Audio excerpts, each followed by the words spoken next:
Used StreamYard on my phone. It's really showing our roof in fine detail. If I can turn it here and maybe I can do this. Better? Too much? Too No, little? I think that looks good. That works just fine. We're still working through some technical difficulties. Yeah. Oh, it does show it there. You were right. Oh boy. I think I've got it muted, so we should be okay. Fingers crossed. And then we can see the chat. We're still having the difficulties of no sound using the computer, so now we're trying StreamYard on the phone this week to see how it goes. Yeah, we'll see how it does. We think it was an update because it's done it on both computers, but we don't look as clear today, though. No, but that might be our internet connection coming back to us. Yeah. It's hard to say when you're streaming one way and then you're watching it too, right? Well, no, could also be storms too, I guess. Yeah. Hey, Sean, Alaska, how are you doing? Your chickens look really good. Yeah. They were so big already. Yeah, it's crazy how fast they grow.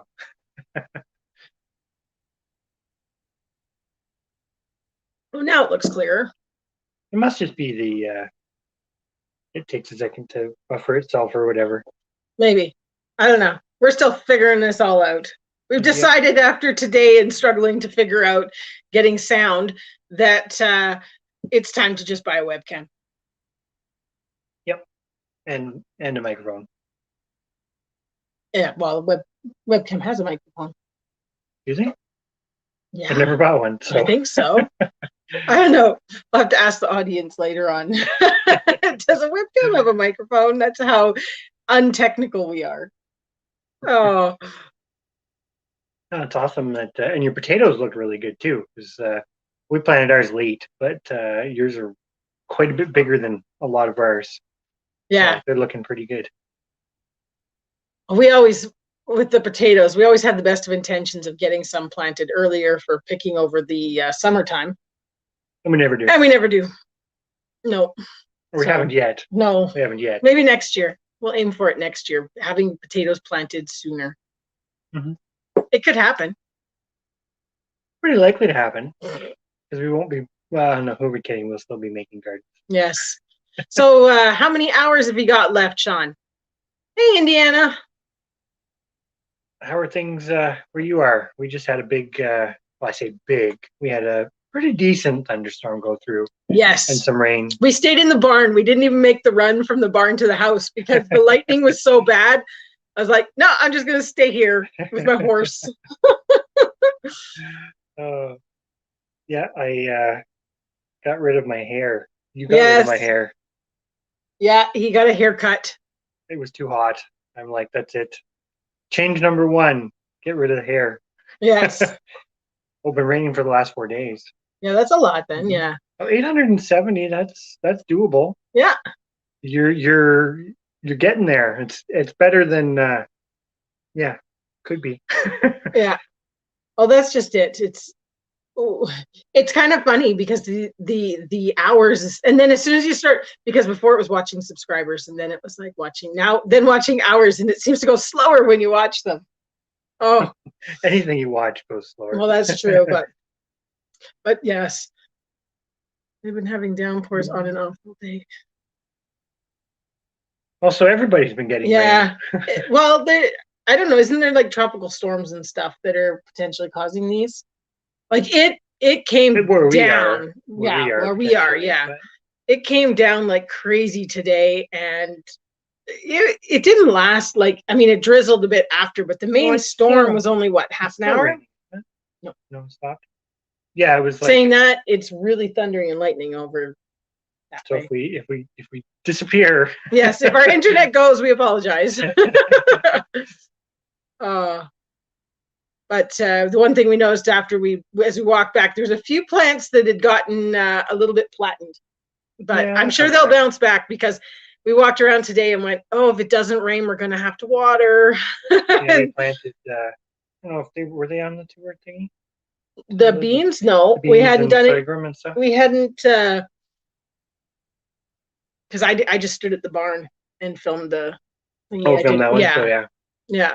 But we got definitely we got our lentils and chickpeas and that stuff planted, and the lentils and the navy beans had started coming up, so they were really needing water. So this is great that we got the rain, because that's really helped. Good timing. Well, and they're all in a garden that you kind of have to carry the water to, so it's nice to not have to. It's not super accessible. Yeah, well, it is, but it's just one of those, we need to go and buy a couple more hoses, and and I mean, doesn't everybody has that, hundreds of feet of hose, and you got to weave it around everything. We should really invest in soaker hoses. It'd be a lot easier. Pick them up in the winter or in the fall. Well, we're pretty good at that. Yeah, pretty good. We got most of them. But yeah. Yeah, it's funny with the hours how they just sort of, I don't double, but like everything just keeps building, which is kind of nice. Well, it's what he's saying there. We have that same thing. It's kind of that when the first few, like, we started our channel the end of July last year, so we're a little under a year, but that first 2 months, like August and September, was nothing. We had we were excited when we had like 20 views in a week. So it was one of those things, the hours just, so I think we'll be fine too. We haven't actually calculated it out. I don't know what you actually need hour-wise a day in order to make sure you hit it, but I'm pretty sure that we'll stay there.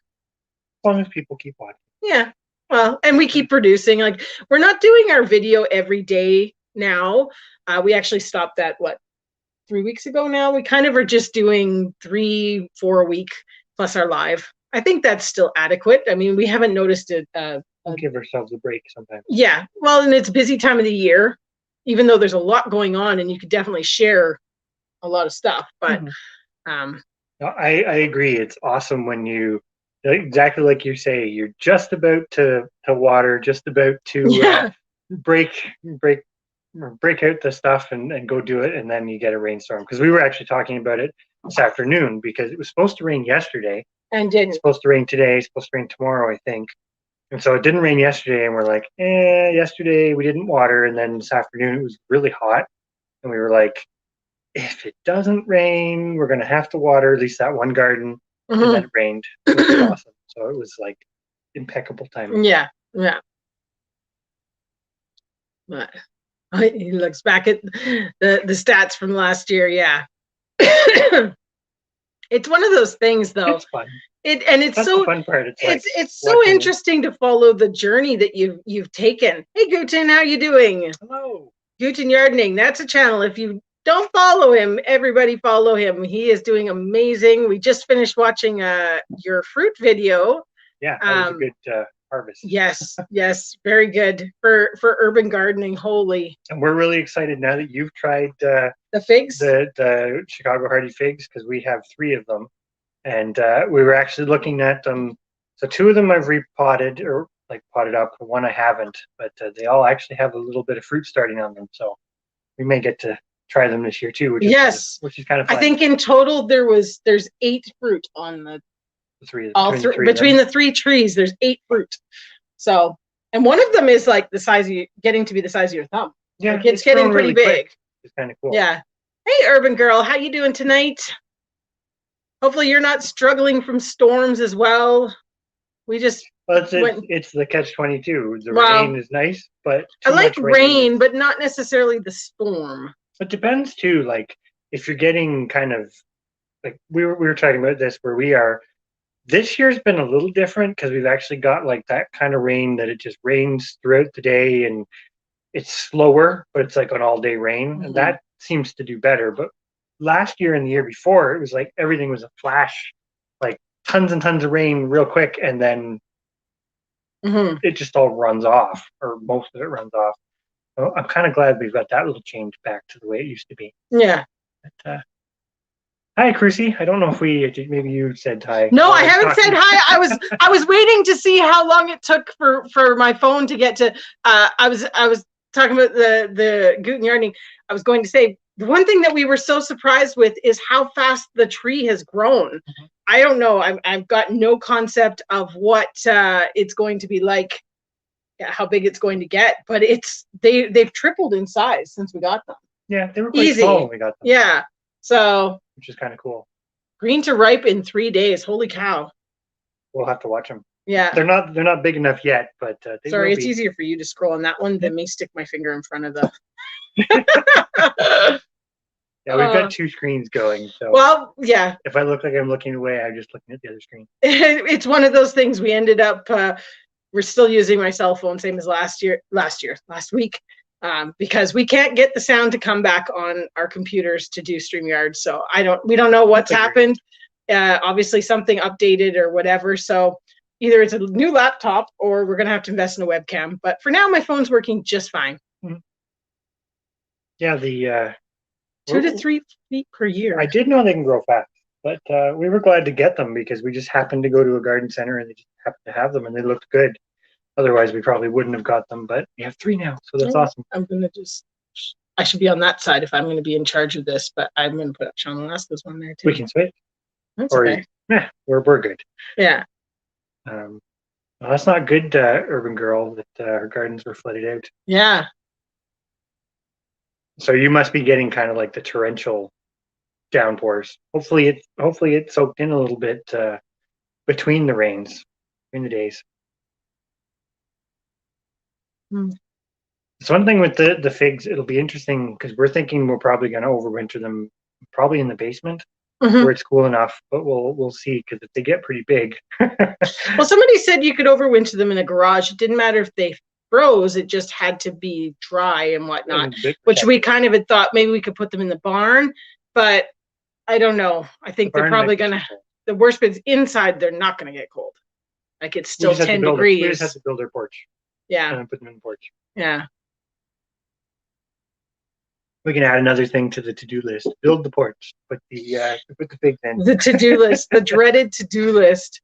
That's partially ties in with a little bit of our topic for tonight, I guess. Not that we ever really stick to a topic but we've been doing a lot of contemplation and looking into our thoughts, I guess, on how to make things just run a little bit smoother around here and more manageable, I guess, and allowing a little bit extra time. And well, it also is, and then the list just keeps growing. It's so also part of the sustainable concept for discussion too, right? Because it all bleeds together a little bit. Yeah, the garage would work. So if we did a porch, we could probably do it pretty well. See if yours is behind. Are you back? Yeah, you're not quite. I just was curious how lagged it was. Not too bad. Not too bad. Okay. Yeah, so they're thinking in the garage. I don't know. It's one of those things. I hate having to bring stuff from outside into the house because I'm always so worried about stuff coming in with it. Well, or just not doing well. Or not doing well because you've kept it. It got too warm, got too whatever. I mean, yeah, like the sunroom's another one. Yeah. Just tap it. Just tap it. There. Yeah. Making the technology work. Yeah. No mouse. No, I'm not. I don't like the touchpads and stuff. Like the computers that have the little one on the keyboard. I don't. Yeah. Like them. I think this aphids, exactly. That's the one, yeah, that's my thing. That's where I would rather keep it out in the barn than bring it in. I mean, we'd already made the decision we're not bringing anything in from outside. I think it'll be a case of everything starts fresh inside. Tomatoes, everything we're going to start for the fall or winter time. We're going to start them in fresh soil inside. Yeah, so we don't bring anything. We had aphids too in the grow room, but we were kind of lucky because it was right before everything could go outside, and then as soon as it went outside, they kind of just yeah. I mean, our kale really. We had a couple kale plants that we'd been growing downstairs, and they were doing really well, but now they're doing amazing. Yeah, now they're doing amazing. Pretty much as soon as they went outside, but it was still cool enough. The aphids just all died. I think I'm sure there was. But it's one of those I just get so nervous about bringing, especially something that's got to stay in for a long time. Otherwise, you're killing it basically. So it's one of those. We'll figure it out. We still got 4 months before it has to come in. We got time. We got time to figure it out. We got time to build a porch. We do. We need lumber to be a lot cheaper. We're in the same boat as you, Sean, in Alaska, with the lumber being $90 for a sheet of plywood. It's just crazy. Yeah, it's like you could build it at a 10 cheaper, probably. Well, yeah, but I don't know. That wouldn't work for a porch, but well, it would. It would, but that's good that you got out and cleaned up the plum. It'd be neat to see the before and after, because I don't know, those before and afters are always interesting, right? Because when you actually are just doing it yourself, you don't. Not that you don't think about it, but you don't realize how much you've done. Yeah. Go, oh, that was actually quite a difference. Yeah, exactly. But, I agree. Yeah, I think I don't know. We do this every year where it's like contemplating changes and stuff, and like you say, some of it's just to make things.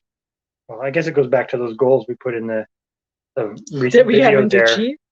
No, not that one. Oh, I thought you meant our spring to summer farm goals, which totally went out the window. We need to go back and revisit that. That always. Yeah, we were supposed to redo summer goals, but just so everybody knows, we haven't achieved the spring goals. So I'm sure we've achieved some.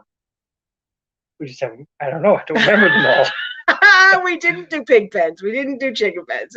Although, in all fairness, a lot of that was based on the fact that lumber got so expensive, you couldn't do it. It was just that went priority. But the gardens ate up a lot of time this spring. In a good way. But but because they're definitely starting to produce a lot, which is nice. Mm-hmm. But I don't know, what did I call this? Food for thought. Does the end justify the means? I guess that's the part that we have started to think about when you're looking at. And this is not starting in order, but when you're looking at like the financial side of it, which does matter, mm-hmm. when you're looking at like how much you actually need or would like, because they can be slightly different, mm-hmm.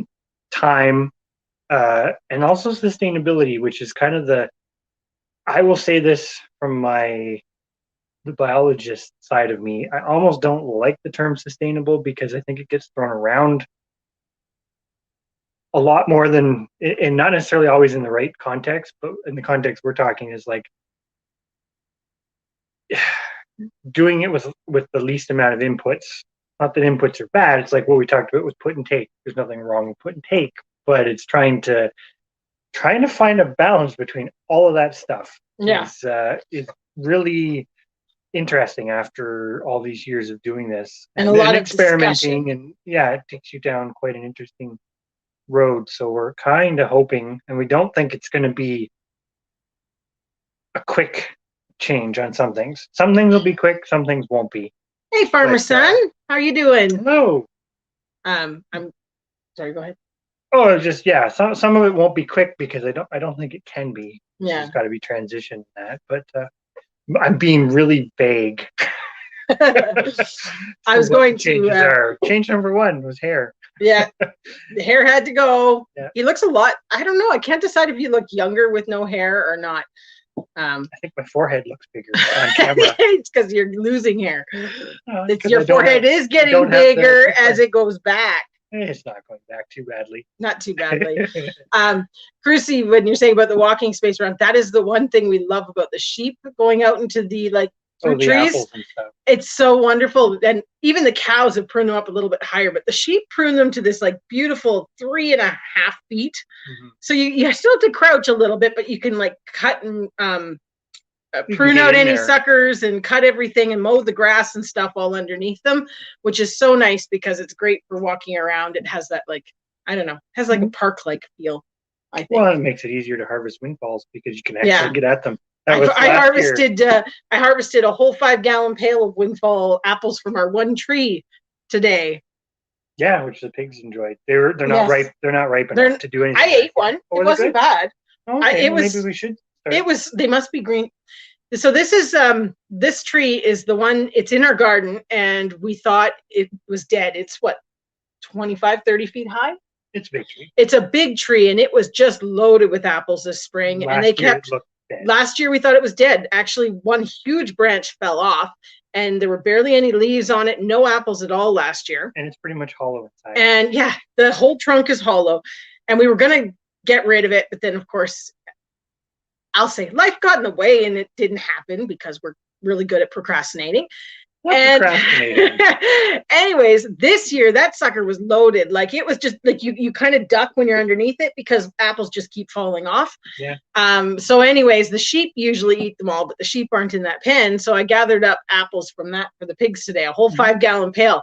But I did try them. We don't know what kind of apples they are because it didn't have apples last year. But I wonder if they are a green apple because they could be. They're I'm going to show kind of, this is not even going to show the perspective, I'm sure. Hello, Brampton Gardner. Hey, Brampton Gardner. They're kind of like that big right now. I think a big plum from the store, basically size now. And I think they're going to get quite a bit bigger. There's so many on there that it's crowded, and they're knocking each other off as they grow, I think. That'll be interesting to see what happens. But I did bite into one, and it was not sour. It was still really hard, but it wasn't sour. So I think they're going to be really nice sweet apples, which will be good. Well, that's cool. Yeah. I haven't tried one yet.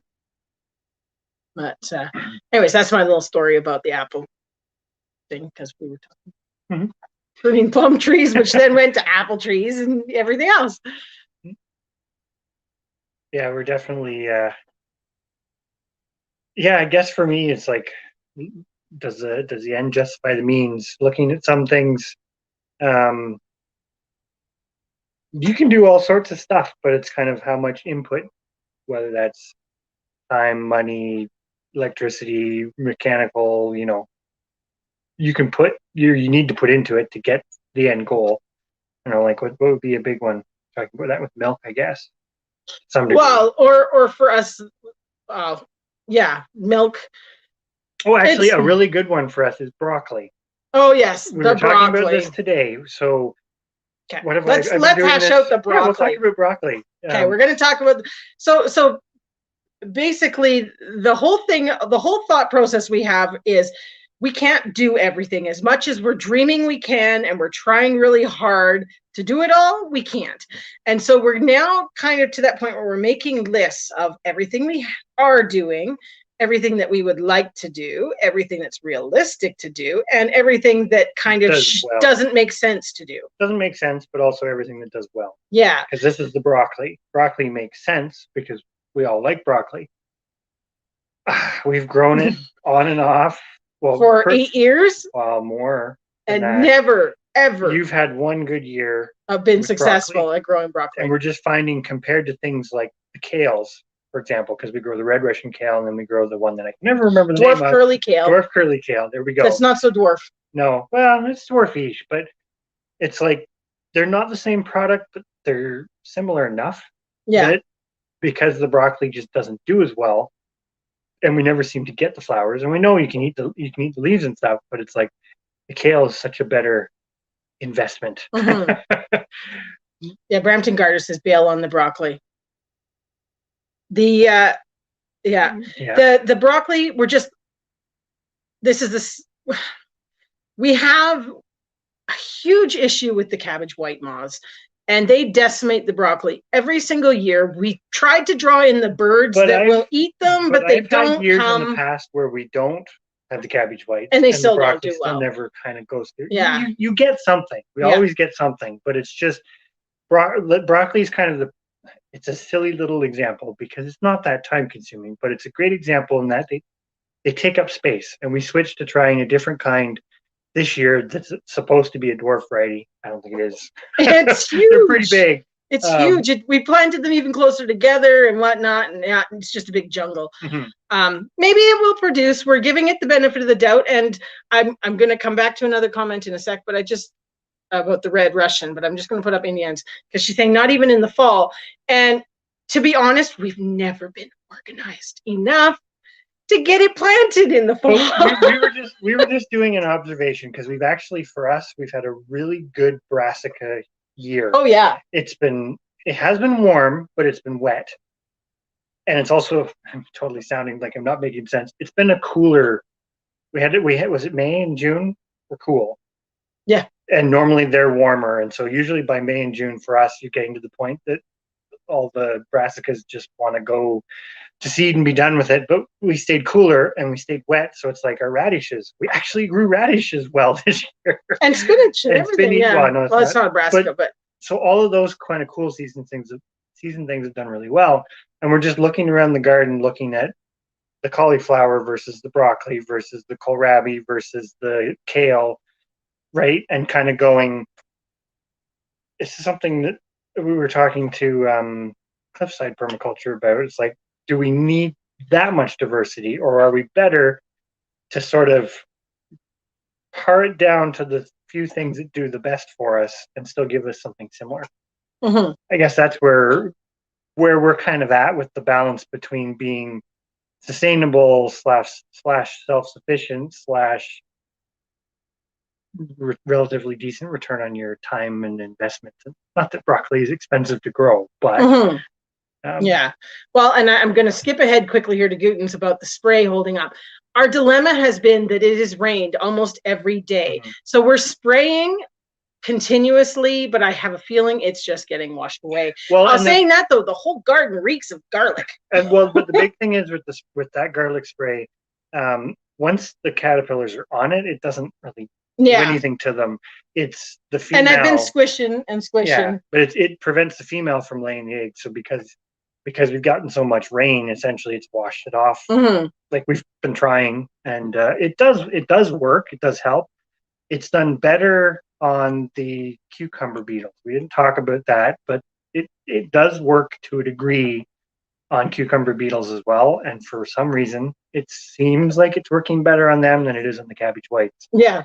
Not that my cucumbers are doing any better. Well, and I think that's because we've had that cool, right? When they went out early when it would have been the nice time to do it, and it was cool. So and I mean, that's the other part too, right? You can't justify things on just one growing season. So the broccoli discussion is like, 8 years for you, it's like 12 years for me of never being able to really grow broccoli well. It's kind of like, maybe it's just not in the cards, and that's okay. And this is where we go through the whole process, because we weigh up the pros and cons stuff. How much broccoli do we actually eat in a year, as to the work involved? It's kind of one of those. That's what we're going through. I was going to comment. You can keep going if you want. I was just going to say about the. Oh no, it's okay. I'm not going to jump ahead. You go. But no. Now what was I saying? I mean, about broccoli. Anyways, it's a process of going through everything and weighing out the pros and cons of how much we need. The pigs was a far better example than the broccoli, but we didn't use pigs. But we can discuss the pig one later. But the broccoli's one that everybody can relate to, because there's always some vegetable that you want to grow, but it just doesn't work where you are. Yeah. Or whatever. I know, but we're all suckers and we just keep trying. That's how it works. Sorry, now you can go ahead. So the plum tree, it'd be interesting to see if you get, so would they be from sucker? Like, would they be, even though they're not at the base, would they be from suckers? That's where I was going with this. They could be, or they could, it's hard to say. They could be like new, from actual seeds, or they could be suckers. I don't know. Because apples will do that too, right? Where you will get both. You'll get some coming up from seed, and you'll get some coming up from suckers. So, I hope it works though, because that'd be interesting. Because then you can expand the orchard. Now we'll start on the Red Russian. You haven't posted that video yet, have you? No, I haven't. I haven't finished it yet. Oh, you haven't finished it. Okay. The Red Russian kale that we had for seed. Where's get my bowl. I don't know if I can. It might be hard to see it in there, but. No, well, because I can lift my phone up and show it. Hang on. I can move you. Hold on. It's going to be a wild ride. Okay. Whoa, let me find the seeds. This is our show and tell. So show and tell, but I can't see. There we are. Look at all the seeds. Woo! And that's like maybe an eighth. There's so many seeds. Hopefully it focused. I think so. Yeah, it did. There we are, back where we come. Not that it's much to look at, it's just a whole little bunch of little black dots. But yeah, we're pretty sure. Alex claims that we have over 1 million seeds. I'm not sure if she's quite accurate on that, but she thinks she does. Super prolific. And, we harvested off of them the whole time they were flowering, going to seed. I'm still, they have all the seed pods, and we're still eating the leaves off of them. I don't know if it's because it's been so cool, but they really haven't. With the cabbage as well. We basically were just taking, now the cabbage, when it went to seed, it ended up getting some pretty big leaves Of course, on now I it. dumped a bunch of And seeds. we didn't harvest the big ones, but it had a lot of smaller ones, and we just kind of picked some of them off and used them in stir fries and stuff, which was really kind of nice. I definitely agree, Indiana Backyard Gardener. We are going to try another round of it. We haven't completely. And I wanted to try in pots instead of in the garden. And see if something. Because I think I could control the bugs better in pots rather than. Or space them out. Yeah. Or something. Yeah. We've got some ideas, but it was just an interesting observation because we kind of both felt the same way and we've tried.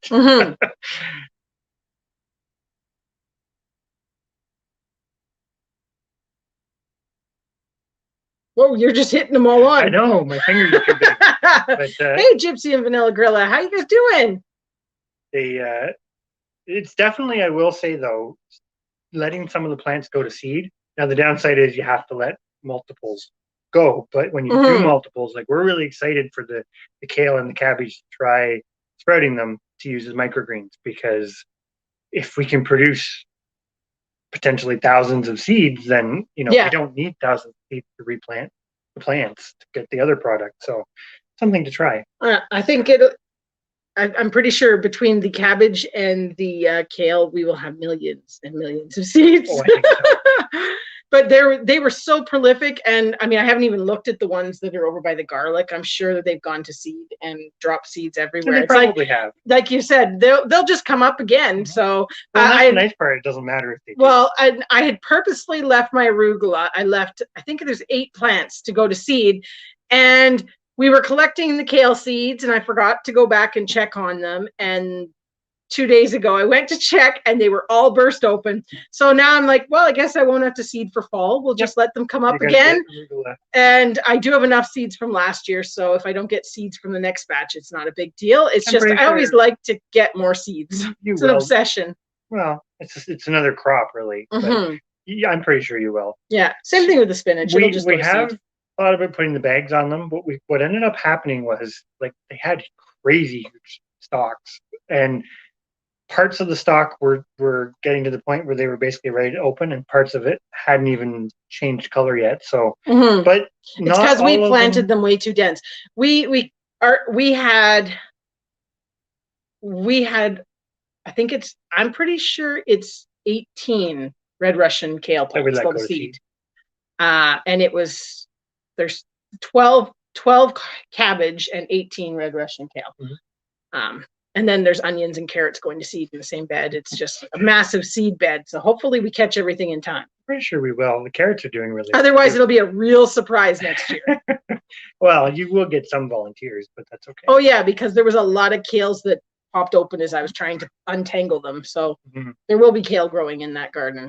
Yeah, we were, I guess we did pretty well. Like we had a couple of the kale plants survive the winter outside. We found for us, because we get quite the freeze-thaw cycle and we're cold enough at times, we definitely have to cover it with plastic to keep the water out. So the plants that we covered with the plastic stayed pretty healthy. The roots stayed dry, so they didn't rot. Whereas we had some other plants that we left just out and we covered them with straw, and they just all turned to mush. And basically everything, all the stuff that we were growing in the grow room, all that kale that we'd been harvesting all spring in the grow room downstairs, we moved it out and just planted it in the garden to leave it, and it's all gone to seed. And we kept like I said, we've kept harvesting. I still go out and harvest off of it now, even though it's all gone to seed. It tastes fine. It's a little bit thicker leafed, so we tend to use it more for stir fries and cooking, not salads. But it still is great for, it's definitely edible. I mean, well, and the big thing, like this was a big experiment, but yes, it took up X amount of bed space. But it's like when you look at the volume of seeds you can produce. If anybody needs red Russian kale seeds, we are where it's at. And hypothetically, we'll be the same way with the drumhead cabbage. Yes, the drumhead cabbage. It's interesting because they kind of flowered around the same time, but obviously they're different. But the drumhead is a bigger pod, so I think it's taking longer to dry out. Yeah, it's taking longer to mature, which is kind of neat. But so that may be all we end up harvesting this year is seeds. We've harvested tons of kale. We have. And the red Russian kale is great because it's so tenacious. Like the goslings got in the garden and like decimated it, mowed it down. Like they're And I honestly actually thought about ripping some of them out. I'm like, they're not going to come back. And they did. And now they look almost like nothing had ever happened to them. It's amazing well how well they grow. But I think that's part of the thing about the justifying the means, like the time spent versus what you get out of it for red Russian kale versus the broccoli just is kind of like a no-brainer for us anyways. Oh, I love broccoli, so I still keep doing the battle and we still keep trying, but it's just one of those things of, is it super feasible for us to grow it? I don't know. Well, and we might do some things as put and take, like the cauliflower that we're growing this year, which is a hybrid. Yeah, we got it in our Canadian Seed Challenge. So we got two kinds of cauliflower in our Canadian Seed Challenge. We planted both to try it to see what would grow, because I love cauliflower, and if you could get it to grow, I think it's a great one. Well, you can store it yeah, you can store it. We froze a bunch last year. It worked really well, and it turned out that the one kind isn't doing so well, and it was a heritage one or whatever. Like, you could save seeds, you get it just save seeds, and the other one's a hybrid, and it's doing amazing. So we have had this discussion about, there's some things that I think you just do them as a put and take. You're going to use a hybrid because it does well. This may be the same with broccoli. I don't know if broccoli comes as a hybrid. I don't. But it's also one of those things broccoli and cauliflower aren't a make or break type crop for us. So if you couldn't get it, or it wouldn't matter. We wouldn't be lost if we didn't have it. As opposed to like the tomatoes, which obviously are super easy, but that's kind of a make or break, right? You want the production. The tomatoes and the staple type crops. I think you guys would be quite a bit warmer than us to be able to have it all year, because we had the same thing with the Swiss chard. It's supposed to be super cold hardy, but it did the same thing. We had one plant that technically survived, but it didn't survive into the spring very long. No, it still had a solid root, but they all went to mush. And I think it has a lot to do with our fluctuating temperatures now. It melts, then it freezes, then it melts, and it freezes. And I think this is why our one batch of kale, I think, did survive, and all the cabbage. The only reason it survived was because it was covered, so it couldn't get soaked, then frozen, then melt. So I think that's why it managed to survive the winter. So, I mean, we could definitely try and leave it in and just keep it covered, and I think you'd be okay, because it would save it from that horrible torture of our weather. Torturing plants. Yeah. Yeah, I think the big thing, I do agree, even though I'm a big proponent of saving seeds, I think the things that are the most important to grow, Creekside maples, are probably the ones you want to. Your staples are the ones you want to try to figure out, because then you can keep it going indefinitely. And when you're growing a large volume of it, it saves you a lot of money. Yeah. In the long term, right?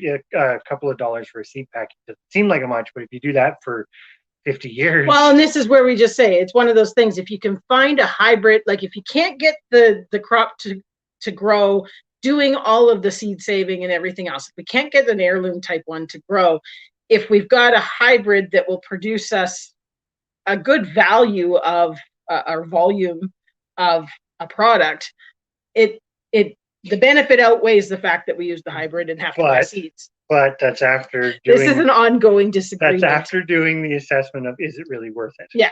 Yeah. So it's kind of, I guess, for us, like a last resort. So, Brampton Garden, none of yours have gone to seed. Is this about the kale? Because kale's got to be on second year, I think, to go to seed, right? It has to overwinter. Yeah. So, although Gypsy and the Vanilla Gorilla had a good point, we probably, because we grew it inside, then we took it outside, we probably gave it enough of a shock, because we took it out fairly early to kill the aphids on it. We probably gave it enough of a shock to think that it had gone through. That's true, yeah. The second year, even though it hadn't actually. No, but it was close, I guess. In its mind, it was close. Back up here a second. Can I do it? Hi, Katie Lake. And well, she actually grafted them on. That's interesting. Oh, wait. Craft of the yellow.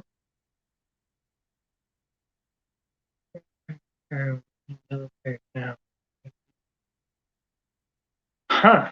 That's interesting. That is interesting. That's not. I don't actually know. You've created a seedless tomato. You'll have to keep. You'll have to keep. There's a lot of it. people that would love that. You'll have to keep cloning it, which technically you could do. Yeah. But I guess that'd be the thing, right? As soon as it's seedless, you'd have no choice but to clone it. Yeah, probably. But you could clone it from suckers, so you could actually do it. Yeah. That's kind of interesting. Actually, really interesting. I'm going back down. Well, yeah. It's hard to do this on the phone. It was great to be able to pop into your live tonight. Sometimes it's so hard to get to things because we're out doing chores and whatever, but we had a horrible storm come through. So we called her quits early. So it was great. Perfect timing. We got to stop in. If anybody doesn't follow Creekside Maples, definitely check it out.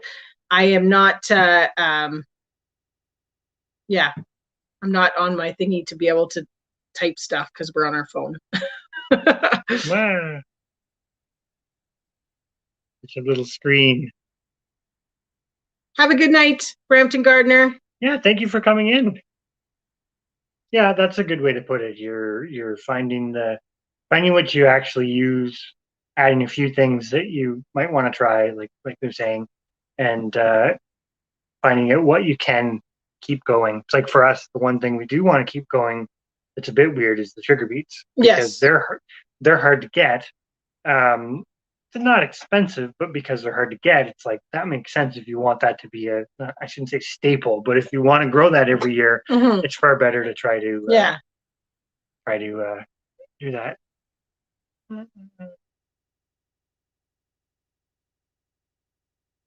Did it just? I think you just jumped. Chris is having trouble using the phone. I think we should just not bother putting up stuff and use your mouse. Okay, we'll do it that way for now. It's getting too hard to try and like put the gorilla fingers on the little tiny screen, right? It's easier to just read it. But anyways, where's this one? Because now I got to take that off. Oh, you're on your phone as well. I tell you, it sucks. I don't like it at all. It works. It does. The picture we think is better, but the camera I think is better. The camera's a lot better, than our computer one. But the phone's newer than the Oh, that's awesome that they do the sugar beets as well. Yeah. I didn't realize that. We're gonna have to We were amazed. We'll have to admit, we were amazed because we grew them last year, total experiment, see how they did. They did pretty well. And they tasted so good. I couldn't figure out why nobody ate them because they were amazing. Yeah. Well, and because when you shredded them up to do the boiling down to make the sugar, it was like you could have just eaten that. Like it was that awesome. fried up as a pancake. The shredded stuff after you'd taken the sugar out would have been just anyway. Yeah, we did these sugar beets last year, loved it, so that's something we're going to stick with. And I think we more than doubled what we planted last year this year, I think. One thing we did find, this is totally just us, and maybe it's just our garden. We haven't really talked about it yet, but we planted a bunch of seeds, like we did the soaking, like you would for any beet. We planted a bunch of seeds right out in the garden, and they didn't come up super well. So then we've been experimenting with things that we plant in seed trays and take out to the garden. And the germination on the sugar beets in the seed trays was crazy. And they transplant well. So we're like, you wouldn't do this for like a commercial crop, but for a small scale, it seemed like a better bet when you don't want to waste too many of those seeds. I'm very intrigued by this too. What the Gypsy and Vanilla Grill are saying about they use it. Their local brewery uses it for their brew. I could see that. Really interesting. I could see that. Well, but you've got to add sugar. Yeah, right? Last year we actually boiled it down and made it into sugar. That was pure experiment, just to try to know that we could do it. This year we are looking to make it just to the syrup consistency. Well, we might make some sugar because it was good to have, but if we get it to the sugar consistency, you can use it.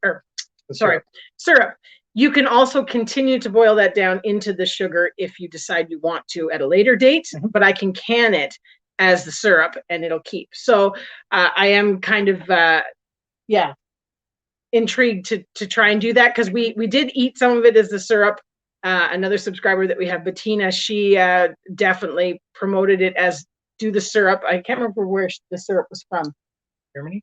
Is it German? German, I think. They use anyways, it's a word I can't pronounce what they call it, but it is the sugar beet syrup for on potato pancakes. We like, and I mean, we like maple syrup stuff too, but we don't have a lot of maple trees on the property. We have a few, and we are going to try to tap them in the future, but at the same time, it's like the Gypsy and the Vanilla Gorilla said, the sugar that you can actually grow. Yeah. Well, that'd be the same idea as the maple sugar, like Creekside here is saying.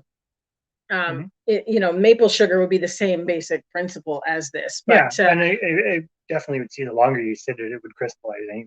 Yeah. It's just taking longer to do it. Mm-hmm.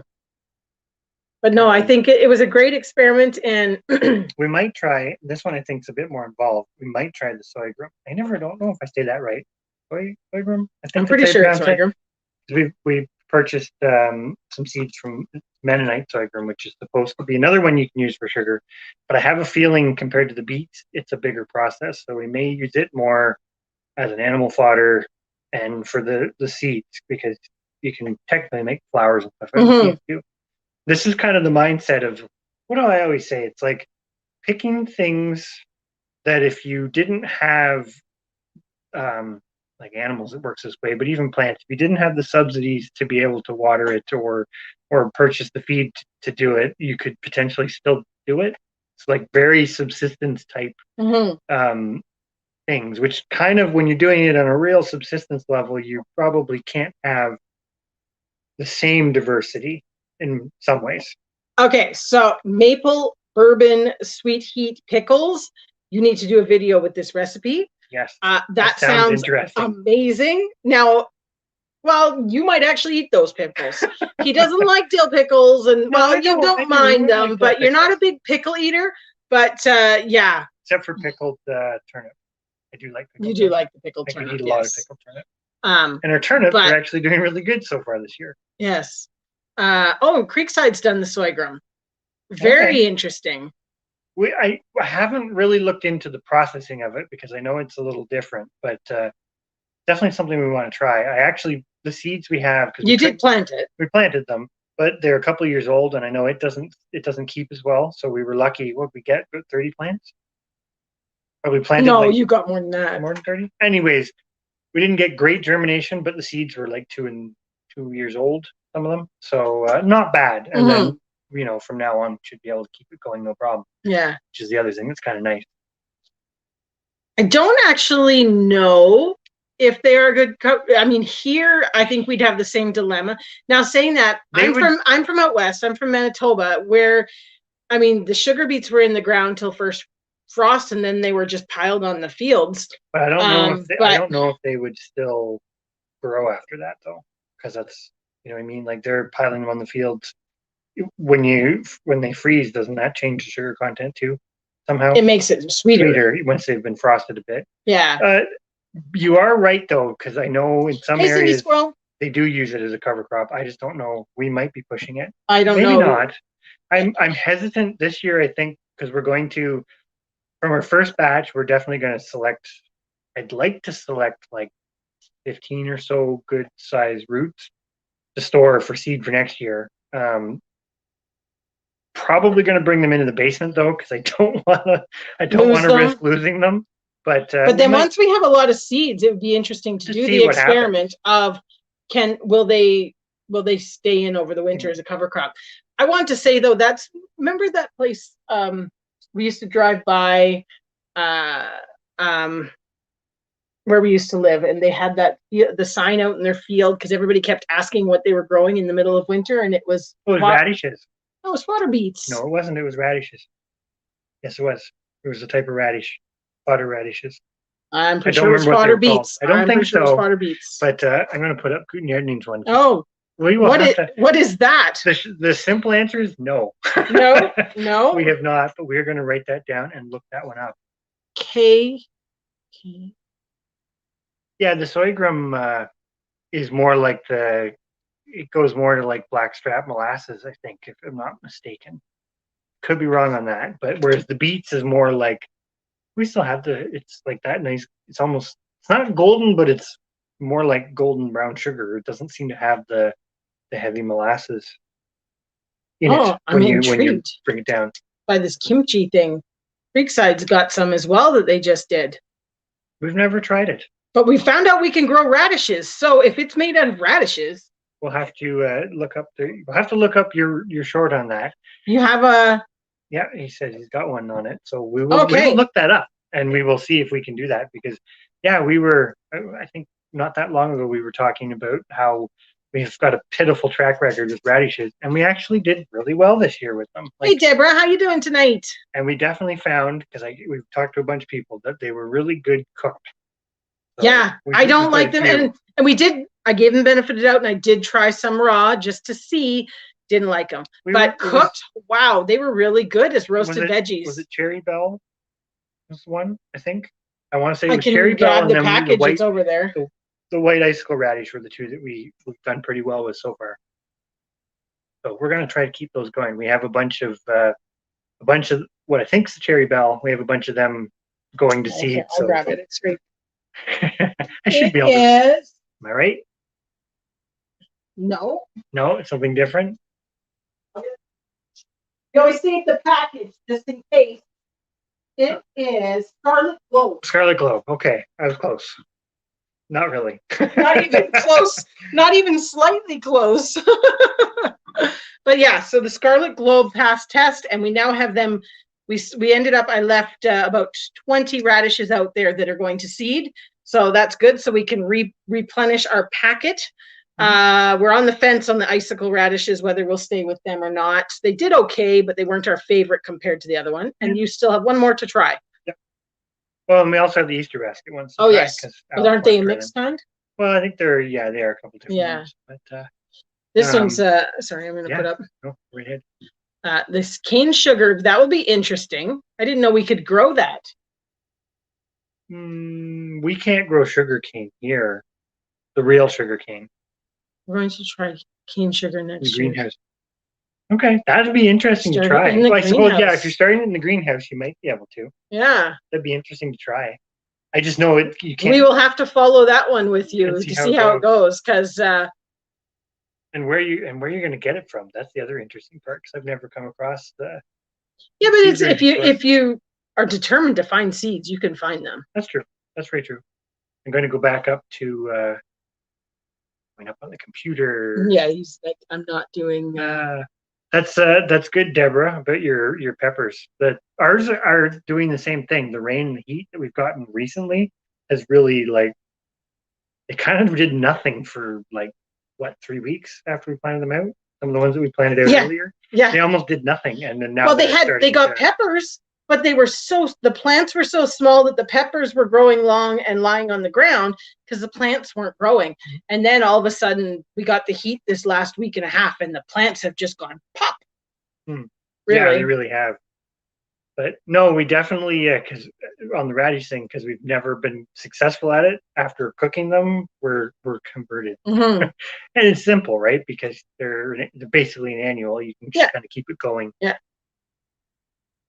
Yeah, the Dakins in the fall would be good. I think the icicles would do better in the fall. And you probably could still get them to go to seed too, because we could do another round. They were still good. Like, we ate them, they just weren't as good. We're trying to find one radish that we really like, and that's going to be the one we go with, because we don't eat a lot of radishes. We might do the two of them. We'll see. Yeah, but that's cool about your peanuts. I actually grew peanuts 8 years ago. Something like that, and they did really, really well here. The only problem was when we went to harvest them, you had to, because I had to pull them a little early and dry them to hang them upside down. The mice decimated them. So, but now we have lots of cats. So that's now we have lots of cats. But we definitely, if we do it, we almost did it this year. We just didn't get that far because we didn't have all our gardens set up. But I think we might try it next year, because even if you can't do a ton of them, it's one of those things. You can keep it going, and it's how many do you actually need, unless you really like peanut.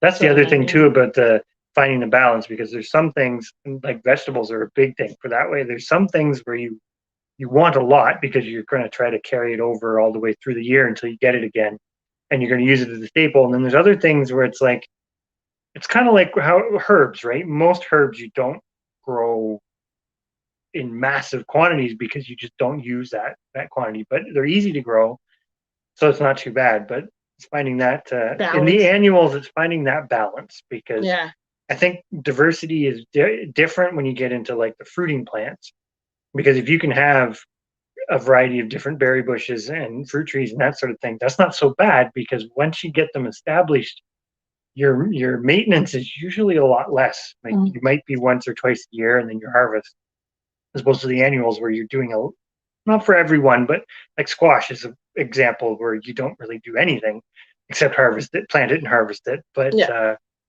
it's just finding that balance. We got quite the storm as well, Deborah, tonight. It was just amazing. Like we were out, well, we kind of knew it was coming.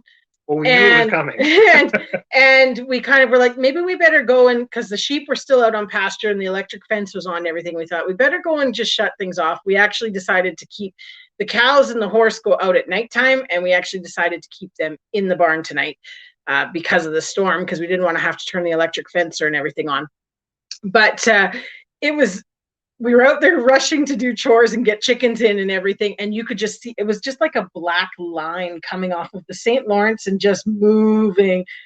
You can't even see my hand as I'm trying to be dramatic with my moving towards us.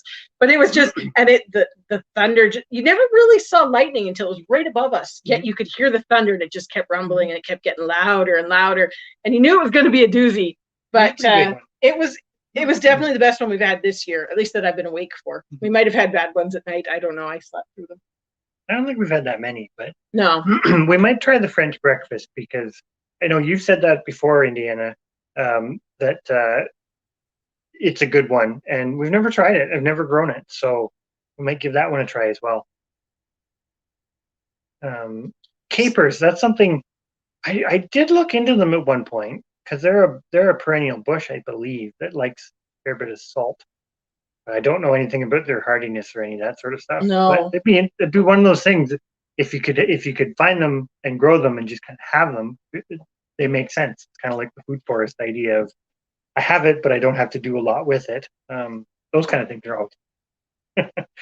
But what was that? I'm sorry, I jumped ahead. I do agree with the Creekside maples. It's sometimes worth just trying things, because the one thing I will say, and this goes back to, I say this to you sometimes, like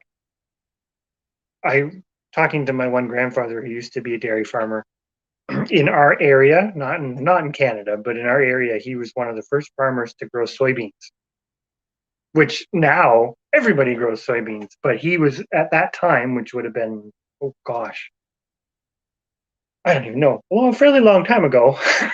At that time, that was like a big thing, because that was pushing the envelope. And then now it's like, wow, it's like my grandparents, great grandparents and stuff never would have grown sweet potatoes, for example. No. And here we are, like, we now can do that, no problem. Yeah. You know, it's a little finicky, but it's totally doable. Have a great night. Hopefully we didn't miss you before you left, but if you're still here, definitely have a good night. And glad we caught you live, and thanks for coming in. Yes, thank you.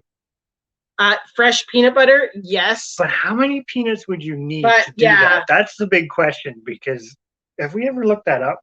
Because we're the same. We like peanut butter, but that's one of those things that we do buy a fair bit of, because we eat a fairly large amount of it. And we buy the natural peanut butter. We don't care for the craft creamy, we call it processed stuff. So I think fresh would be amazing. I just have no concept of how many peanuts you'd have to grow to make that work. I think for us, they make their own. So how much does it take? Oh, they're gone. They might be gone. They might be gone. We'll have to ask them later. We'll have to ask them next time how much it takes to grow their own peanut butter. Yeah, pine nuts. I actually have. Which one is it? I think it's the Kurt. I have to look. I have one of the pine nut trees. I have some seeds, which that's a long-term thing. Yeah. You might get some pine nuts in 10 years, but I have them. They're still in stratification down in the fridge. And I actually have to get, that's a good reminder that I have to get them out and see what goes on with them. But I would love to get some pine nut producing pines going in our food forest. I wanted to try the seeds first, see how it did, and because the plants themselves are not exactly, they're not expensive, but they're not cheap given the fact that you've got a 10-year period before you get any. The thunder's really starting to roll again. Thunder's starting again. Yeah. The pesto. Okay, 1-1. We just made some pesto with our garlic scapes, and it called for pine nuts, and I used sunflower seeds instead. Still very, very good, but I'm sure it would be nice to have pine nuts as well to try it that way. But that's good to know. So basically, you don't lose any volume. You kind of see. Yeah. So basically, if you've got like a cup of thingies, you get a cup of peanut butter. Well, that's not so bad. It still would be interesting to know how many you need to. If you ate it a lot, it'd be interesting to know how many. Like I don't know because I've never produced a plant. How many did you get off of a plant? Depends on the kind of peanut. Yeah. Which depends. Kind of peanut depends that you can grow depends on where you are because we can't grow. The ones we grow or can grow are smaller. Yeah. You get sometimes 3 nuts in in the pod. The Valencia is the one that's fairly common but available here. It grew well. I think it would be really neat. And the nice thing is you can store them as nuts and just make the peanut butter as you need it, which is another good thing, I think, rather than making a bunch of peanut butter that you have to jar or can or figure out how you're keeping that good. Yeah, that's a good point. It'd be nice to try it. But, oh gosh, now we're going to expand. See, Indiana Backyard Gardener, we're going to cut out the broccoli and apparently grow peanuts. but, well, this is something because one of the things you kind of listed it off. So we had a few things. The sorghum was one that we've wanted to try for a few years and hadn't got it in the ground. And this year we did. We're growing a green lentil. Don't know the variety, but a green lentil because we like using lentils. But the lentils are also something that we can feed to the chickens, and it's a protein thing. And they're supposed to be prolific, so we're going to give it a try. And we're doing the chickpeas. So it's like all of those things are supposed to be relatively prolific for the amount of work. So we're going to try it and see how it goes. Well, there's always there's always experimenting. You always want to try and see. There's certain things. It's like we've kind of come to the conclusion as well about corn. We're not growing corn because we eat a lot of corn, and the amount of corn. Well, we do because yes, we do. We eat corn regularly. We eat corn regularly, and the amount of corn that we would have to grow to make one of those bags that you can buy in the freezer aisle is just crazy. Thanks for coming in, Thank you for coming in. Have a good night. We'll catch you later. And we'll definitely go back and check that video out. Yes, we're going to go and learn about it because it sounds interesting and we can grow radishes. So that'll be exciting. We can do it. Have a good night. What else we got here? Yes, the pine nuts do come from, is it Korean pine? Is one of them stone pines? There's a few different species that they can come from. I think, some of them are from sort of Asia. Some of them are from Europe, but I don't even know how closely related they actually are other than their pines, but I think they're a little different. I think I have the Korean stone pine seeds, but I'd have to double check on that. I feel your pain, Deborah. I've tried numerous times. We've bought plants, we've bought seeds, we've spent money. I've tried in pots, we've tried in the ground. Yeah, but just down the road, like the bull thing, but they've got it in there because they put it in their ciders, I think, or something like that. They've got it right in the ground, and it grows like they've got half an acre just full of lavender. I think we could grow it here because we haven't tried here. We've tried it. They were in pots here. And they moved. Yeah, that's true. They moved from our oak plate. We will try it again because we would like to get a lavender. Hi, Aussie Garden and Kitchen. Thanks for coming in. Yeah. Don't worry about being. You're never really late. No, we're late all the time for stuff. So. We always just it's just pop in whenever. Yeah. We just kind of keep chit chatting, and we're either here or we're not, But we appreciate people popping in, even if it's at the end. We always like to say hi. Yeah, no, we're it's been. I don't know. We kind of do what we always do. We're having discussion that starts in one place and just ends up evolves off on a tangent somewhere else. But we very much were enjoying the bird videos. Yes. Yeah, you've solved Chris has been like the magpie? Chris has been, every time we watch an Australian video, he's like, what is that bird singing? I can hear it. I can hear it. Them in the background. And so you answered the mysterious question. Now he has to find something else to nitpick about on the videos. Well, the bird stuff's fun, right? Because when you're watching videos from all over, it's like I still think that we should do a thing where all of our comments to people's videos are all the birds that we heard. Because it's amazing. Like, we listen to, when we hear people's videos, there's so many different birds that we don't always get here. So it'd be hard to do it. I wouldn't know all the Australian ones, for example, but now I know one more, so that's kind of cool. Yeah. No, definitely neat. Pinyon pine. I think you might be right about that, Cindy. I know there's multiple species. I just can't remember them all. And they're a bit slower growing. Once they get going, Miles. They're prolific. But your internet is working. Ours was our streaming stuff was being weird, but the phone works, so it's going. So we're okay. Sorry, where were you? Oh, you were talking about the pinyon pine. The pines, yeah. Yeah. Chris really would like to get the pine nut trees going. So fingers crossed, although he hasn't had the best of success with keeping his trees alive. We haven't documented that on video yet, have we, Christopher? No, the pawpaw tree seedling didn't make it over the winter. And I still have one chestnut? American chestnut that's going. American chestnut, and there is some oaks, I believe. There are oaks and a couple of the but not too many of the edible ones. No, the pawpaws unfortunately didn't make it. But he bought more seeds. We're gonna try again. Round, so we'll try again. If at first you don't succeed, try and try again. But eventually you have to stop trying. That's our dilemma with broccoli. 8 and 12 years in, it's time to quit. Potentially. Well, it's quit in favor of things that may grow better. I'm really, really curious on the kohlrabi because we've never grown it before. See, that's where you went wrong. You forgot to water them. Yeah, you did. You did. But that's not why they died. They died. The pawpaws died over the winter. They didn't. I had them in the greenhouse. I tease them all the time because I'm pretty sure that they just got neglected and had no water. Don't think so. I do. Miles, you should see the craziness that's going on with the Canada crookneck squash. I may not forgive you for what's going on in the garden. Christopher may have overplanted, and the dreams of training them to go one way don't seem to be working. I haven't really trained them at all yet. Oh, I've been trying to pull them the way that I want them to go. It makes no difference. They insist on going uphill. Yeah, they want to go into the potatoes, not into the grass.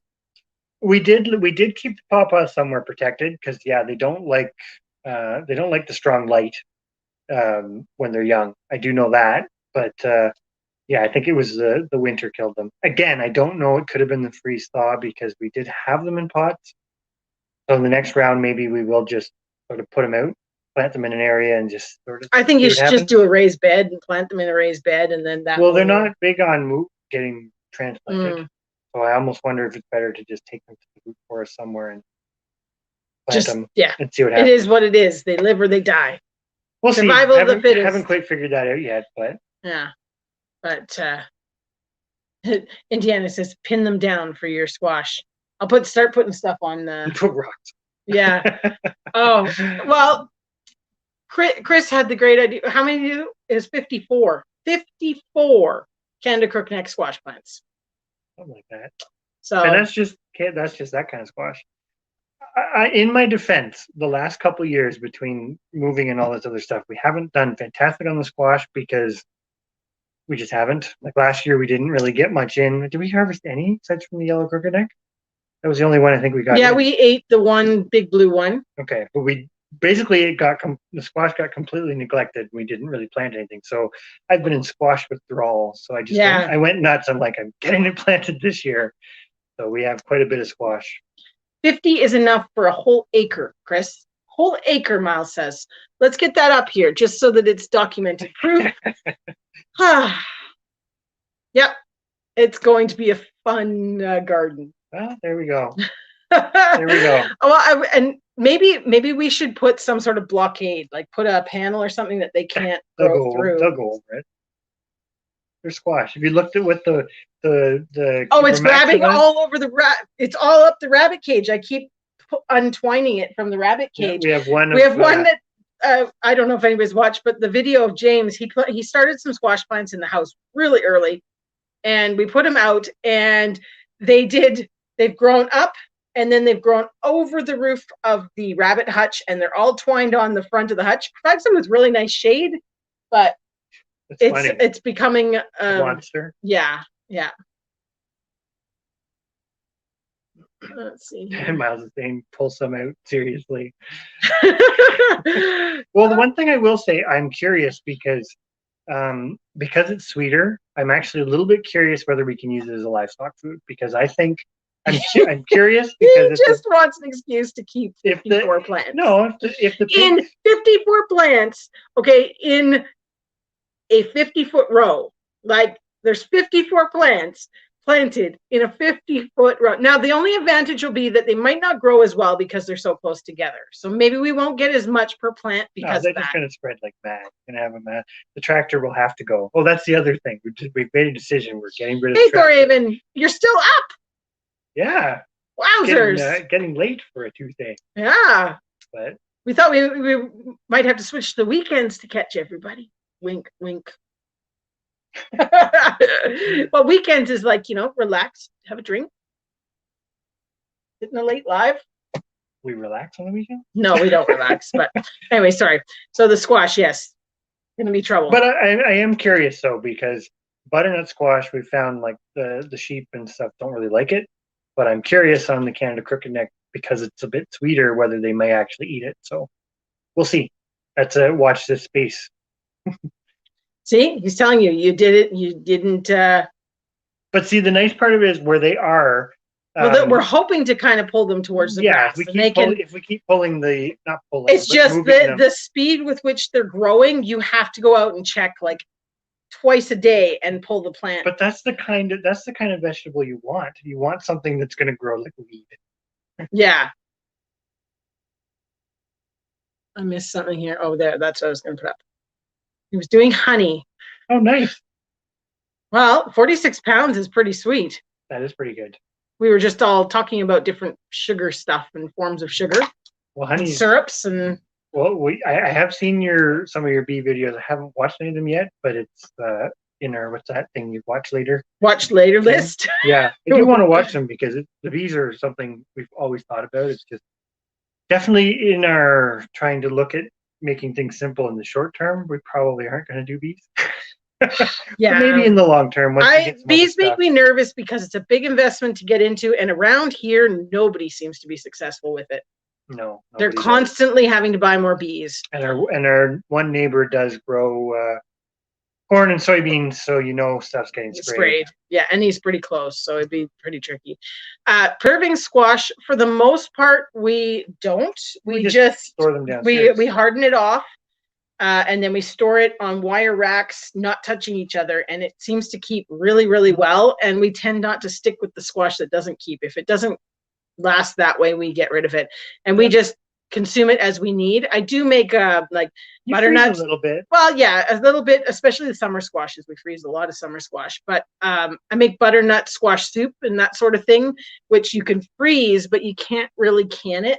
So I don't like to put too much in the freezer if I can just keep it on a shelf and make it as I need it. So for the most part, we just store them. Now, I believe, judging by Miles's calculations on his squash, we are going to have close to 1,000 pounds of squash. So I'm not exactly sure how to store that much. So it may be animal feed really fast. Well, I do want to try that and see what happens with it. Mm-hmm. At least for the Cooney pigs, because I think that would be something that they would do if they like it. They would do quite well with. But we'll have to see. Yeah, she says about the squash growing everywhere. Sorry, Indiana back here, Gardner here. About squash growing everywhere if we feed the animals that. We had that at our old place, and you had to go and pull them out so they didn't cross with anything. But if we don't grow anything else, the animal, because like the chickens, you can feed them the seeds, and as long as they eat them, they digest them and you don't get way them. backwards, But barbarian. if they don't leave them, or they leave them and they don't eat them, then yeah, they grow everywhere. But that's the one thing, though. That's why we're trying to go with just 4 species. Because then if we get volunteers, kind of doesn't really matter because those 4 won't cross. It just makes it simpler. Oh, it's pouring right now. Shut that window. Yeah, I think the rain is coming right in the window. The storm is back for us. I'm sure it's probably coming up Thorhaven's way.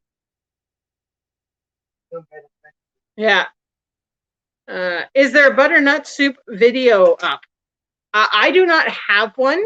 As Chris was saying, last year we did not do so well with our squash. We didn't really grow any. This year I am planning to make some. I've got a nice like curried one and but there's probably some really good ones online. I would have thought, hey, Chris Clevercraft. I would have thought there's some pretty good ones online. I haven't actually looked. I do have a recipe, a couple recipes that I could dig out of a book and post on our community tab. I just haven't. Shut that window too. Yeah. I'm going to shut all the windows. I'll be right back. Time to shut windows because the rain is just going every direction here. Look at it hitting that one. Holy. Alex's is open. The rain is, it doesn't matter which side of the house you're on. The rain is just plowing into the window. It's crazy. But anyways, yeah, I do think that there's probably some good ones online for the butternut squash. But if you don't find something, let us know because I can post my go-to recipe anyways. It's got apples in it and it's a curried one that I tend to add a coconut milk to when I cook it. But anyway, I can do that. Cook and freeze, exactly, Indiana. That's what we do. Mash it all up and put it into however much you need for a recipe. If you're going to store it that way. Otherwise, we just keep it as the actual product that came in from the garden. Oh, that breeze was beautiful, though. Hey, Drops, how you doing tonight? Sorry, we're behind and we're using our phones, so it always is like I'm always poking at you guys here. Good, you need another rain? Well, believe me, this one was intense. We got almost an inch in about half an hour this afternoon. Right before our live, actually. It was around 7 o'clock. And the thunder and the lightning, it was just, we hung out in the barn because we didn't want to make the mad dash all the way back to the house and risk getting hit by lightning. But definitely if it's coming your way, because it's pouring again now. So came just in time because we were almost to where we needed to water the gardens. And I hate watering the gardens. If I can help it, I don't. Don't have to water them tomorrow, that's great. A pumpkin and carrot soup. Oh, I've heard of that. I will look at, we're going to look that up, Chrissy. You know, we don't grow pumpkins, but we grow, tell them what it is. Kershaw striped squash, green striped squash. I know, it's raining out pretty good. Yikes. It looks like we're in a car wash in the window. It's just pouring down it. But yes, I'm going to look at that because we use the Kershaw? Yeah. Striped squash instead of pumpkin. So that's one that, and that with the carrot, that'd be very interesting. Gonna jot that down. You can keep it. Free Henley made. I'm gonna go back to I saw before I left, go back up to Thorhaven's comment about where was it here? Oh, quite a ways back. Oh, he was talking about the getting started in bees being a bit of a investment and learning curve. You know, why go slow with animals and projects, laugh out loud. Oh yes, we feel you on that. We are terrible for that. And yeah, now we're in the middle of discussions on things that have to change. So stay tuned for all that in upcoming videos. Not a bad way. It's just we've plunged into a few things that we were not ready for, I think. You see, the squash is one of those things. Does the end justify the means? Yes. Yes, because the squash takes you very little work. And if you can produce hundreds of pounds of squash to eat, do we actually need as many squash as we have? Probably not, but sorry, that was really loud thunder. I saw the lightning, so I knew it was coming. We need to start counting. Well, we need to kind of gauge. Did you see it behind us? It just lit up behind us. It just lit up behind us. So anyways, if we have to go, it's because our internet's gone or we've been hit by lightning. Yes, honey boat squash. Never heard of that one. No, actually, I haven't heard of that one.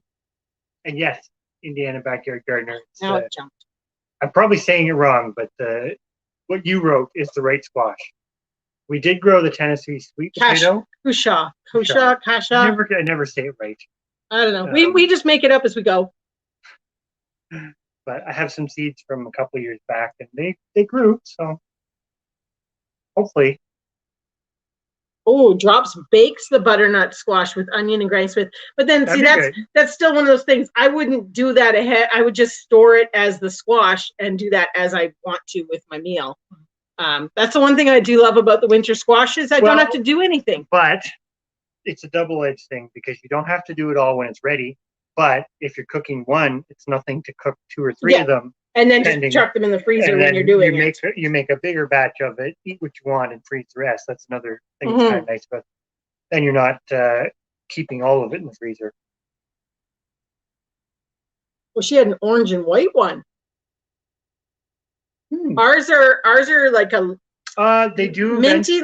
They do eventually go orange when they're I guess they do. Very, very ripe. That's true. That's true. So they might be similar. It's one of those weird ones where there is a couple different varieties, like varieties of them, not cultivars, varieties, but there's not a lot of info on them because they're not super popular, which I don't really understand because they're actually pretty good. They're just not. They don't seem as prolific, or at least that's what we found. My phone keeps sliding down because I'm hitting it with my finger to put thingies on it. But we're making it work. We've decided to invest in a webcam. It's going to happen. And then it jumps, and then it goes and jumps. Have a good night, Thorhaven. Thanks for popping in. Yeah, I have definitely noticed that from watching some of the Australian channels about the we call it squash, but calling it pumpkin. Squash and pumpkin seem to be kind of almost interchangeable terms, depending on where you are. Yeah. Because it's like people are always amazed to find out that just because it's called a pumpkin doesn't even mean it's the same species. Yeah. Pumpkin's not a pumpkin. Yes, that was lightning through the window. It just came through really fast and then seems like even the rain's died down now. But yeah, I was jumping a little bit like, woo. That's a good way to put it. Is the juice worth the squeeze on a lot of things? Yeah.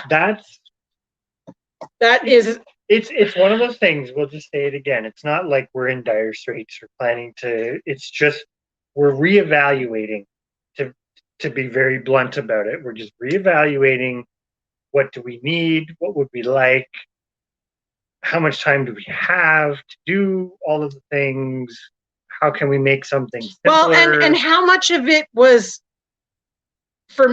in my opinion, how much of it was romanticism, right? Because that's a big one for homesteading. I think it's romanticized that, I'm going to grow all my own food and that, and you can, but the problem for us is we then seem to escalate into, well, we could grow this and we could grow that, and then it's like we're taking a step back down, going, but do we need to grow that or that much of stuff, or do we need? I mean, it's like if you're having, for example, on the meat front, we're picking a bit more on the meat front, I think, at first than the garden, because the garden is something we've only just recently really expanded on.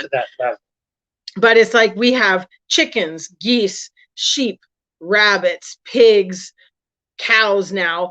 I mean, do you need 6 different types of meat grown on the farm, especially when a lot of it is big meat and, well, and then there's other parts. It's like getting things butchered and having to do it yourself.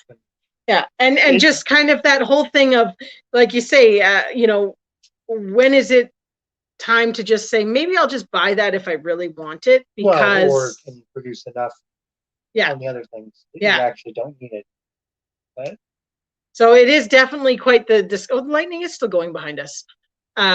It is quite the discussion, and to be honest, it's been a real intense discussion over the last probably week, as we've kind of said we need to make some changes and trying to nitpick it down to figure out what gives and what doesn't and what's worth doing and what's not. But I guess when you get to that point that you've been doing it long enough that you're looking at it that way, that's probably a good thing. Like you're perfecting in a way. Mm-hmm. Right? Yeah. Chrissy could have been getting what we got at 7. Does storms move that fast? He said he just had one pass through, so maybe. That might have been the first. Yeah. Potentially. Yeah.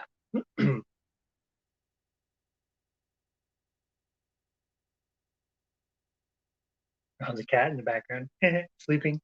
Oh, he's a cat doing something. Hey, Eldan. I hit something there.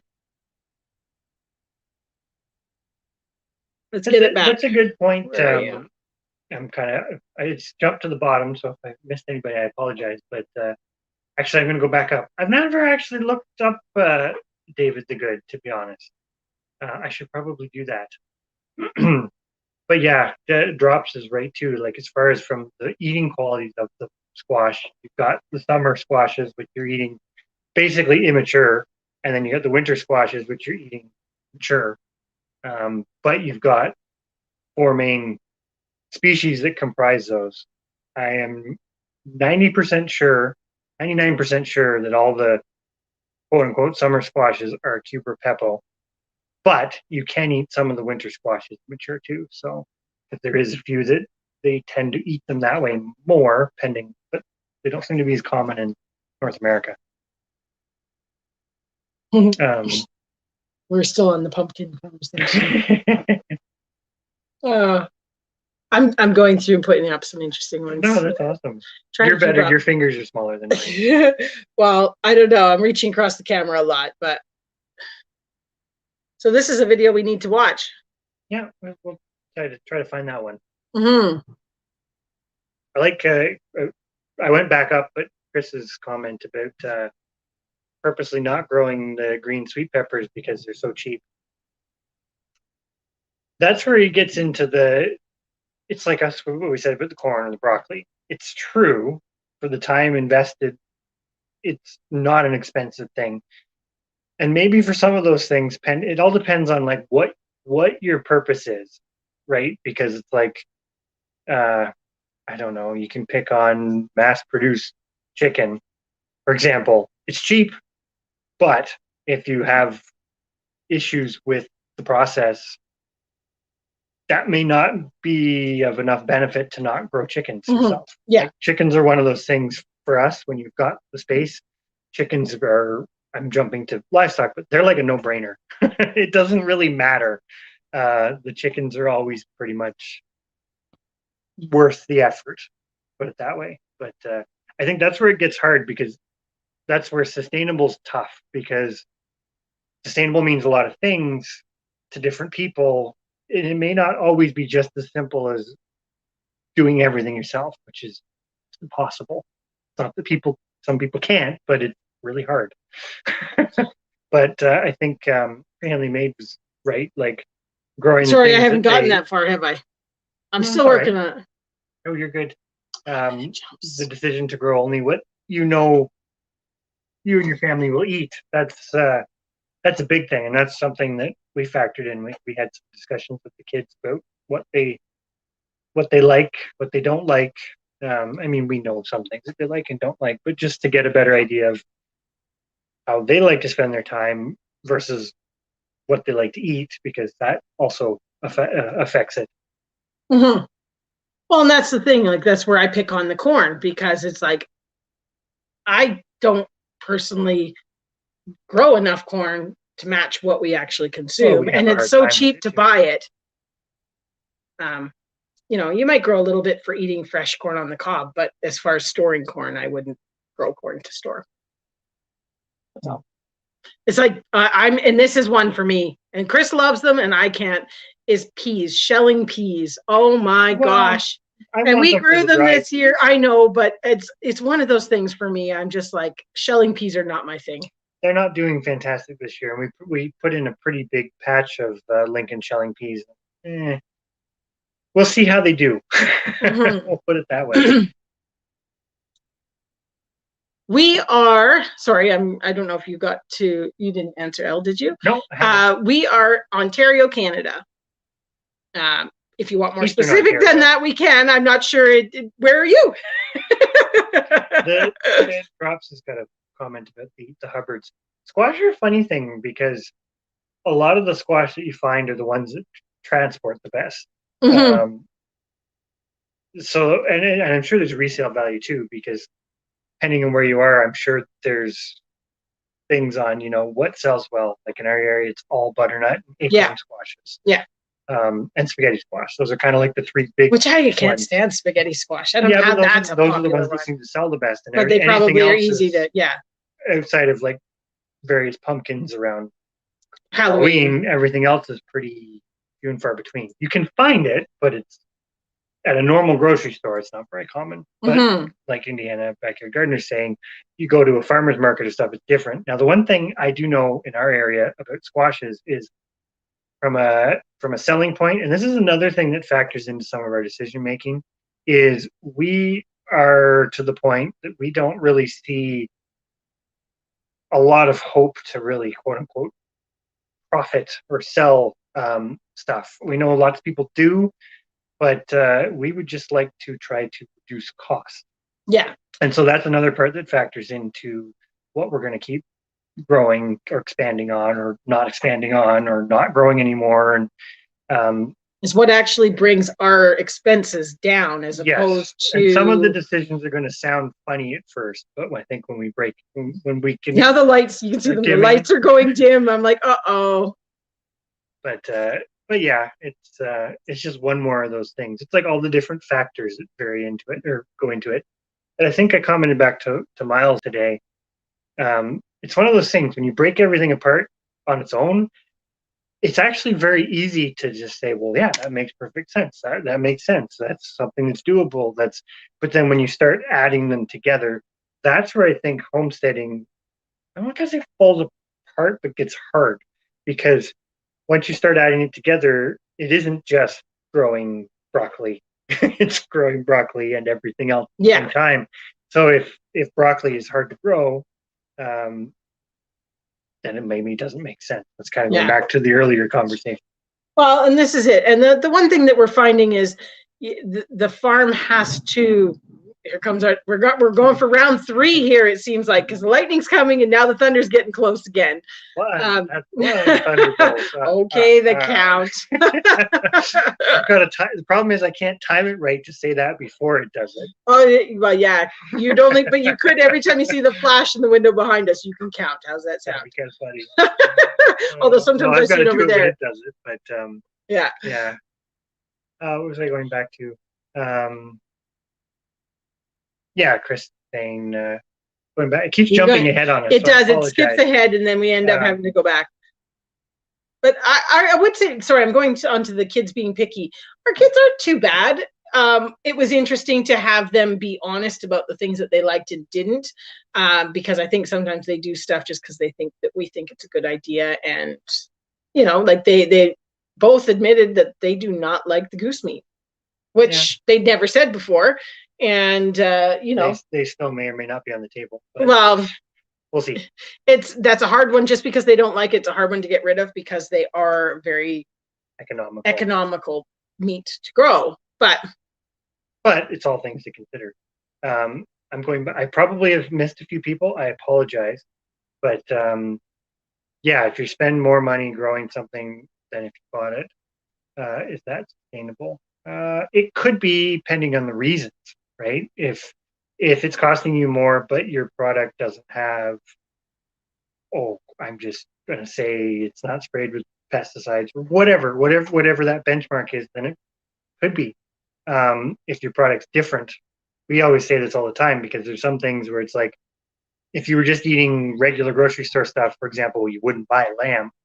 But for us, we can produce lamb for very, very little as far as the meat goes. And so even though the sheep are extremely frustrating sometimes, we would never get rid of them. Again, they economically, because of where we are at with them and the property that we have, which is another component, they make sense to us. Or make sense for us. So, but you wouldn't eat it as a staple if you had to buy and then this is what Chris Clevercraft there is saying. That's where we're sort of at on the pigs. That's something, and this will all come in videos in the future, as how we've kind of come to some conclusions. And we haven't made a decision on the pigs yet, but it's just one of those things. We said, realistically, you'd be lucky if we consumed $300, maybe $400 worth of pork a year. And that's buying good pork. Like we buy natural bacon and all that instead of, that's just how we feel on it. And you can still go down the rabbit hole with that too. And that's the one part once you start trying to put a price tag on some of that. Yeah. And then you go down that line, but ethically, how do you like how it was raised, etc. So that's where we kind of end up where we got this waffle of, do you keep struggling or do you just have to kind of suck it up? That's sort of where it's at, and that's where we're having a real trouble with the decision making on that, is where to go on that front. I'm probably way back, but I agree with the Gypsy and Vanilla Gorilla. That's one thing about the gardens. You just eat what you harvest while you have it, and that's excellent. Where it does get hard is when you're trying to make that last over the winter months, which depending on where you are, you may or may not, like I know you guys have winter, but depending on where somebody is, you may or may not have that. And we're not even that bad by Canada standards. We still have the winter storage piece to add into it. This is I just put the one about the eating what you grow, basically. And this is the first year that we've actually been able to do that out of the garden. We started earlier because we've done really well on the greens and some of that sort of stuff. Like we've produced pounds and pounds and pounds of salads and stir-fry type stuff, which we've never done before. We've always done a canning garden. I always say it's canning and storage garden. We've never done let's eat as we grow garden. And I said that was the big change we wanted to make this year, was trying to achieve that, because I felt it was silly because you were buying stuff all summer to eat because all you were doing was growing stuff to preserve. So yes, you didn't eat over the winter, but it made sense to still bump it up and try it. So that's been a great push for us, but it certainly has also added, well, as you see from our videos, we just keep adding more gardens, which is more and more. I mean, I didn't even do a garden tour this week because I was so embarrassed at how many weeds and how overgrown it is. It's a disaster. We'll get it sorted out. Cat. You want to say hi? Yeah, I think. Hi, Toby. She's not looking very impressed. Clevercraft has a good one about. How far ahead of me are you here? Not very. But being self-sustainable should include trying to save money, in my opinion. I'm caught up. I would agree. Or at least save or reduce. Well, and this is what we say. If we can achieve being able to eat high quality food for the price that we can buy it in the grocery store, that is what we are ultimately aiming for. It is a case that, I could go and there's always cheaper places you can buy stuff. Like there's always cheaper versions of something. Like we say that on the chicken, we say that on, That has its own stuff too. And this is where it all becomes a really complicated discussion when you start breaking all the pieces apart as to what works for you and what you're willing to do and all that sort of stuff. I'm going to, so Dan, you're in Pontypool, so you're, in the grand scheme of things, you're not that far from us, because we're just, where's Pontypool? Pontypool's kind of near Lindsay. Oh, okay. So in the grand scheme of things, you're not that far from us. We're near Kingston. We're Kingston, just east of Kingston. So, Hubbard squash, definitely, it keeps well. We have the one, we keep calling it the big blue squash because we don't actually know what kind it is, but it is a Hubbard type squash. And it stores forever. It's actually great. That's why, even though we don't know what it is, it grows well for us, produces well for us.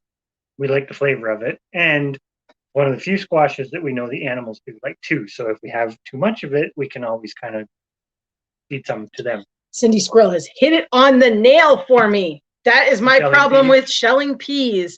It is just, I will grow snap peas and snow peas till the cows come home. I completely see the value in it. Love it. Oh, our power flickered there. So if we lose you, we lose you. I'm sorry. Good night, my Aussie garden kitchen. Yes, thank you so much for coming in. You're probably already gone, but that was a big lightning flash. It's looking pretty crazy when they're because we're watching ourselves slightly in delay. So. But yes, Cindy, that is exactly my thoughts on it. All that work, and I can go to the store and I can buy a bag of frozen peas. I can even get the really nice little baby sweet peas for $1.99, and I would need to grow so many anyway. And peas are probably one of those things that I could be wrong, but probably are relatively benign compared to some things that you would buy at the grocery store. Drops is in the same boat as me. Spaghetti squash. Ugh. Yeah. But each to their own. Each to their own. I know it's... The problem I have with spaghetti squash is when you grow it, you get so much of it that you end up not knowing what to do with it all. Which sounds funny, but it's very specific in how you can use it, and that's where... The sheep ate it. They didn't like it. It wasn't their favorite, No. but in the middle of winter, when there was nothing else, they would eat it. Mm-hmm. Well, yeah. That's a sign. That's a sign right there. Hubbard squash is very good. And they are hard to open. I do agree. We have, we used to have, maybe we don't have one. You can get, I don't know what they're called. The knife with the bubbles. They've got the little divots in them so that it doesn't bind on it. They work really well for cutting squashes. Can't think of what the divots are called, and I don't have one on hand to show you, but they definitely are worth it if you're growing squashes. Yeah, I think Drops wasn't in here I don't think when we were talking about the kale, because we're that way with the kale. We love kale because it's such a problem-free crop, and we tend to grow a lot of it. More or less, we don't grow it purposely for the chickens and the rabbits, but we grow extra so that we know we have some to feed to them because we can't consume it all, and that's fine because but it's so easy to grow. Yeah, I could definitely see Brussels sprouts being the same. It's growing them for his chickens. Drops is growing Brussels sprouts for the chickens. That's interesting. Never thought of that. That's years ago. Well, not years ago. We used to raise ducks for eggs. We had khaki Campbell ducks, and the eggs were really nice. But the problem with the khaki Campbell ducks was keeping them going because they weren't sitters. So you needed either an incubator, which is a whole other thing in my opinion, or you needed some other breed to sit on it, which we had a second breed of duck, and it was complicated. So even though we liked the duck eggs, we just decided the chickens were far easier for us, and not requiring all the water also helps. But the geese don't require nearly as much water. You don't get the eggs. Have a good night, Indiana Backyard Gardener. If you did leave, I don't know. We're so far behind. I'm trying to kind of read all the comments and still keep going. Yeah, I'm going to try to kind of speed ahead here because I think I've missed yeah, she said good night. She's got to, oh, there's some more lightning. We're going to have it was great that you came in. Thank you so much. Yes, Deborah, more lightning. It's the power's flickering every now and then, and it's pretty good. The thunder's loud, so it'll be interesting to see how it goes for the night. I'm really glad we left the cows and horse in because otherwise I would be so panicking right now. And I wouldn't be going to get them because I am scared to run out in lightning. Well, like that. Yeah. But so some good conversation I'm seeing from a few people there about like I'm going to say Chris's one. You're working harder. If you can get the same quality for the same price or even just a little more, it's worth it. And that's that thing that kind of where everything goes together, right? It's you're essentially through your whole life, you're making decisions of what's worth it and what's not, and then you're living with those consequences of those decisions.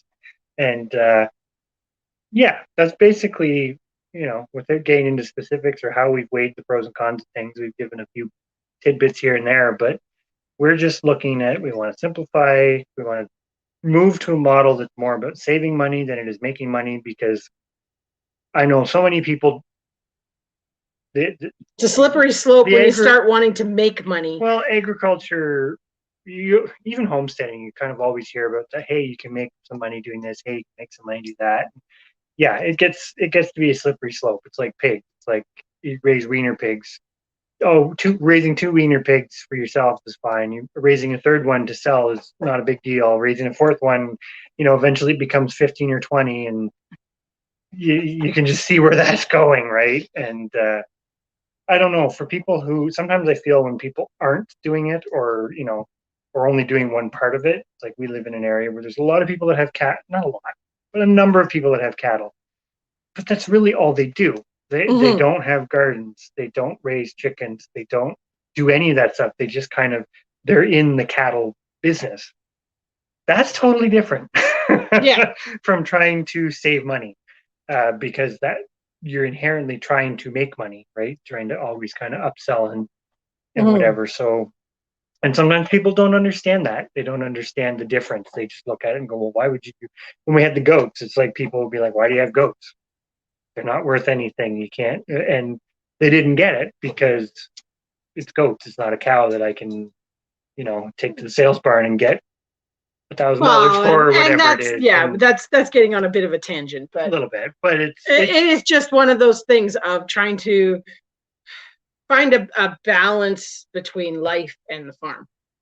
Yeah. Really, that's the big thing is, especially as the kids get older and they're starting to branch out into the things that they like, and just trying to find that balance and still keep the quality of life that we have kind of become accustomed to. Oh, Eldan has Icelandics. I think the ram. Maybe they can. Definitely, because we also need one, and we have several young rams this year. So we will figure out. We won't go through the details now, but we'll figure that out. Because send our email is on our about page, so send us an email. Yeah, or you could type it in there if you want, and then that way she's got it. If I do that, it'll really be shaky for a second. Yeah, just click in the box. Sorry. We're gonna put the email up because yes, we could. As I look all silly because I'm concentrating and trying to do it without shaking everything. There now. Oh, I gotta hit it there. Hopefully that comes up. We're so far behind, we won't know for like 10 minutes if it comes up or not. Oh, I missed saying goodnight to Deborah. Oh, sorry. We're way behind here. Oh, now it all just skipped. I agree with the Gypsy and the Male Gorilla, like an onion for sale for $1, and it's like onions are not exactly the easiest thing to. That's the whole thing of agriculture of scale, right? Oh, yeah. I'm kind of the opinion agriculture of scale does not work on a homestead scale unless you're planning to get into those big commercial markets. But thank you guys for Gypsy and Vanilla Gorilla for coming in. We're probably gonna somewhat wrap this up by 11, but we're still behind. We're getting there. Definitely agree with Chris's clever graph. I enjoyed the ducks, but the water. Oh, they were so messy. Was a lot. Yeah, so messy. And I will admit, that's another thing actually. In some of our discussions, we've been talking about that water usage a little bit, because even that, we're on a well, so it's not like you're paying water fees or anything like that, but you're still on a well, and anywhere you can reduce it, like we have plans for setting up water catchment and stuff for the gardens on a pretty big scale. We have some of the pieces that do it.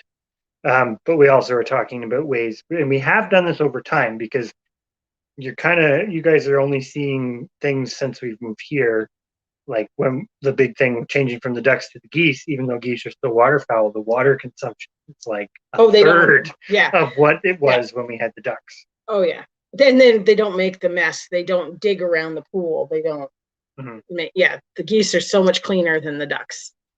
I like what Drop said. Sorry, I'm way behind even you here, but the grow what you like to eat. That's it. And that is exactly it. We've gone down this line of, we're trying different things, and there is some stuff we even like, but it's just not worth growing, or we're not good at growing it. Eldan was asking about the chickens. The partridge chanticleers. Get Canadian chickens. Yes, the partridge chanticleers. They don't care about any weather. They do fine in the heat. Although they may not do as well in the heat as like a standard comb breed, they still do pretty well. They were out in a thunderstorm. Yeah, they didn't care. They're so. And winter, when we had the ducks, we had cayugas and khaki Campbells, and the chickens were more foolhardy. Yeah. Than the ducks were. The ducks, when we got below -10, didn't really want to walk around the snow. Didn't really want to go out of the coop. The chickens, now if the snow was deep, they didn't want to go out, but the temperature didn't bother them. They would try to go our chickens, the fronts of their winter hutches are open. They're not insulated, and the front is wire. And they're very, very they're just sheltered from the wind, and they're outside 24/7. It's just like our rabbits. We raise everything to be we choose and select hardy animals, basically. They need to be, the coonies are probably our most non-hardy. They're still pretty hardy for a pig. Yeah. Like they still went out in the winter, but we did keep them in the barn. More because they don't have a lot of clearance. Yeah. Well, yeah, exactly. If the snow gets deep, they ain't going. No. But Drops has got a good comment too. If you're just doing one thing, you're not homesteading. And I would agree with that. Mm-hmm. You're basically homesteading is the equivalent, in my opinion, of an ecosystem, because the whole point of why you're doing it is to try to help support yourself, and you can't subsist off of just one thing. Mm-hmm. So you kind of inherently need to, even gardening, even if you're not homesteading but you have a vegetable garden. Who has a vegetable garden and grows one thing? Yeah, like, it almost doesn't happen. Actually, no. There is that one house we used to drive by, and the only thing they grew was butternut squash. Remember, it was a huge garden, but it was all butternut squash. They still had that was what they were mostly grew, but they still had that stuff. Not in a big not rhubarb. A big way. They had rhubarb. Yeah, but there's still nothing else. Well, but still, it was basically butternut squash. But if you like, butternut squash is something that's expensive to buy here. I don't know if it is out everybody's way, but we always are just floored at the price of squash in the store. So, especially when it is easy to grow. So, anyways, I haven't actually touched on it, but thank you so much for all the wonderful comments, Elle. Elle Dan. I'm not sure if Elle is. Anyways, you can leave your names if you want. If you don't, that's also fine. But anyways, thank you so much for the wonderful comments, and thank you for watching the videos. And it's always great to get to know our subscribers and people that enjoy things. And also it's a fun way to find out, what people are looking for and what they would like and what they're enjoying of our content. So definitely. We try and kind of do that balance of some is instructional. A lot of it has become story just because I think that's just how we are. As much as you want, everybody always says you need the searchable content, and we do create a lot of that, but I really love the story stuff. I like sharing our story and sharing all the, well, I suppose we haven't shared that much heartache yet, because we really haven't had that much heartache, but a little bit. Touch wood. A little bit, but not much. Yeah, but we haven't actually tried giving them garlic. I had a bad experience years ago with giving garlic to ducks, and I actually killed the ducks because they just kept eating it. But definitely, we basically use rotation. It's working really well. Just nice. And we do. Sorry, just going a quick tangent about this, because the garlic, it does. From what I've heard from others, it does work. We haven't found a need for that. We do worm. We also haven't grown enough garlic to make it feasible. But this year we do have enough garlic to actually try it. But we always worm everybody right after they have their babies. As they have their babies, the next day they are wormed and moved to a fresh pasture with their babies, and everybody just slowly moves to the new pasture as they and then we basically watch from there. And then we purely do rotational grazing and watch. And if anybody needs a spot treatment, we do it. We're pretty particular with looking at body condition. And we also call pretty heavy if somebody has issues. I mean, we have one ewe this year that we have made the decision to call, even though she has twins every year. She looks after them amazingly, and we may be not giving her the benefit of the doubt because she's one of those ones that just keeps feeding them even though they don't need it anymore. And she drains herself, so we always say she never bounces back. But we wormed her a second time just because we thought that might be the issue, but I think it's just she lets them drain her so much potentially that she's not bouncing back. But anyways, that's our kind of worming regime. As much as it is somewhat frowned upon to not be organic, we have found we had very bad experiences at the other place. We really lost quite a few sheep to worms. That was the negative of Iceland. That's the one. It can really happen quite quickly, and you don't even notice. So we no longer take the chance with it, and we do use it sparingly. Oh yeah, I mean, they only get wormed once a year, and that also helps with not, a tolerance build up to any specific. But not to hog the conversation with Icelandic sheep. But I do agree with Crucy. It's neat to grow things that are different. It doesn't even have to be just vegetables. It's neat to grow things that are different, because sometimes people get into, like, your tomato example is a perfect one, and I think this is where it kind of goes back into growing things you like, because sometimes when you grow things that are different, you actually like them better. Like I grow black prince tomatoes. They're horrible tomatoes. They don't grow well. You lose a lot of them to rot, but they taste really good. Like they've got a really good flavor. They're just the kind that they're not ripe, then they're overripe. Then they're overripe. There's no but they taste medium. amazing, and they fall into that category. I've grown them for 12 or 13 years just because of their taste, and I've been selecting and trying and whatever else to improve them a bit. And I probably have slightly, but I haven't fixed all the problems by any means. But I still keep growing them because they're different. You can't buy something like that, and I like them. And economically, to grow, what do we grow, like 8 plants or something? Yeah. But to grow 8 plants of them off in the corner somewhere isn't a big deal. It's not a lot of effort. It's not a lot of anything, right? It's just, which is kind of, that's and nice we continue to grow them every year so that Chris can have his Black Prince tomato sandwiches. Yep. And but would we upsize that? No. they do make interesting juice because they do have their own flavor. They are a different flavor, but often you don't get enough to make a batch of juice just from them, so it ends up blended in with other stuff because that's how it goes. But if we had to choose something as like a main crop, it'd be like the Scotia tomatoes, for example. They would win hands down because they still have good flavor. They're still, like, if you just had to pick one tomato right now, that's probably the one, because you can do everything with it. For us, based on what we like and I couldn't just choose one tomato though, realistically. I mean, I like the paste tomatoes too, and stuff like that. So it's really hard. Tomatoes are our biggest crop for sure, but then we use a lot of it. So I'm Dan's one about using the trickle charger to do the IBC totes. Definitely something to consider. We like we say, we have some containers and barrels and stuff that we want to get set up, and we just haven't. I know, as it's pouring rain today, as we're standing in the barn and it's just pouring down, like it filled a 5-gallon bucket in 2 minutes. It was just pouring off the roof, and we keep the big.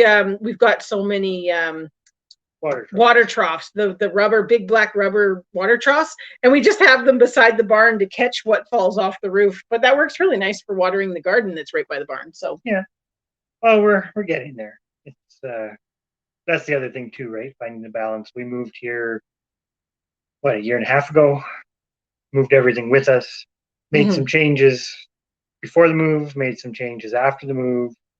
They're still kind of getting into figuring out what's going to work here. And yeah, that's the other thing too, right? You, like I just said about the Black Prince tomatoes, you're going to get things that you just decide, I'm doing it, I like it, doesn't matter. I'm very curious, Crucy, you'll have to keep us posted on how your white Thomasville tomatoes are.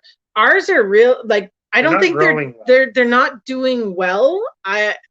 It could just be I'm not familiar with them. So, and I think you said this is your first year growing them as well. So I'm curious what your reviews are on them as well, because so far I'm not impressed, but it could be that they don't like it here. I don't know. They do have a couple blossoms on them. We'll see what they happens. have some blossoms, you never know, but they seem so slow. They could be a late producer too. So we don't know much about them. We kind of looked at did some research on them and said, hey, they sound worth trying. And this is another thing, right? You're always going to change. It's kind of like, does the end justify the means? We have been very adamant about tomatoes are one of those things. We are saving seeds from them because that just saves you a ton of money. Because why not? It's super simple. But this year we added, because we had the opportunity through some of the seed exchanges and stuff that we did, we had the opportunity to try some new ones. So we did. And we're probably going to par that back again next spring when we've kind of ran through the season and see what we do like and what we don't. Yeah, we grew 10 different kinds of tomatoes this year, which normally we only do 4. But that's on a very different scale too, right? Because that's tomatoes are just dirt simple. Yeah. Dirt simple to grow, dirt simple to harvest, dirt simple to save seeds from. So it's kind of not a big deal, but some things are a bigger deal than that when you're trying to find that balance. You miss the Khaki Campbell eggs.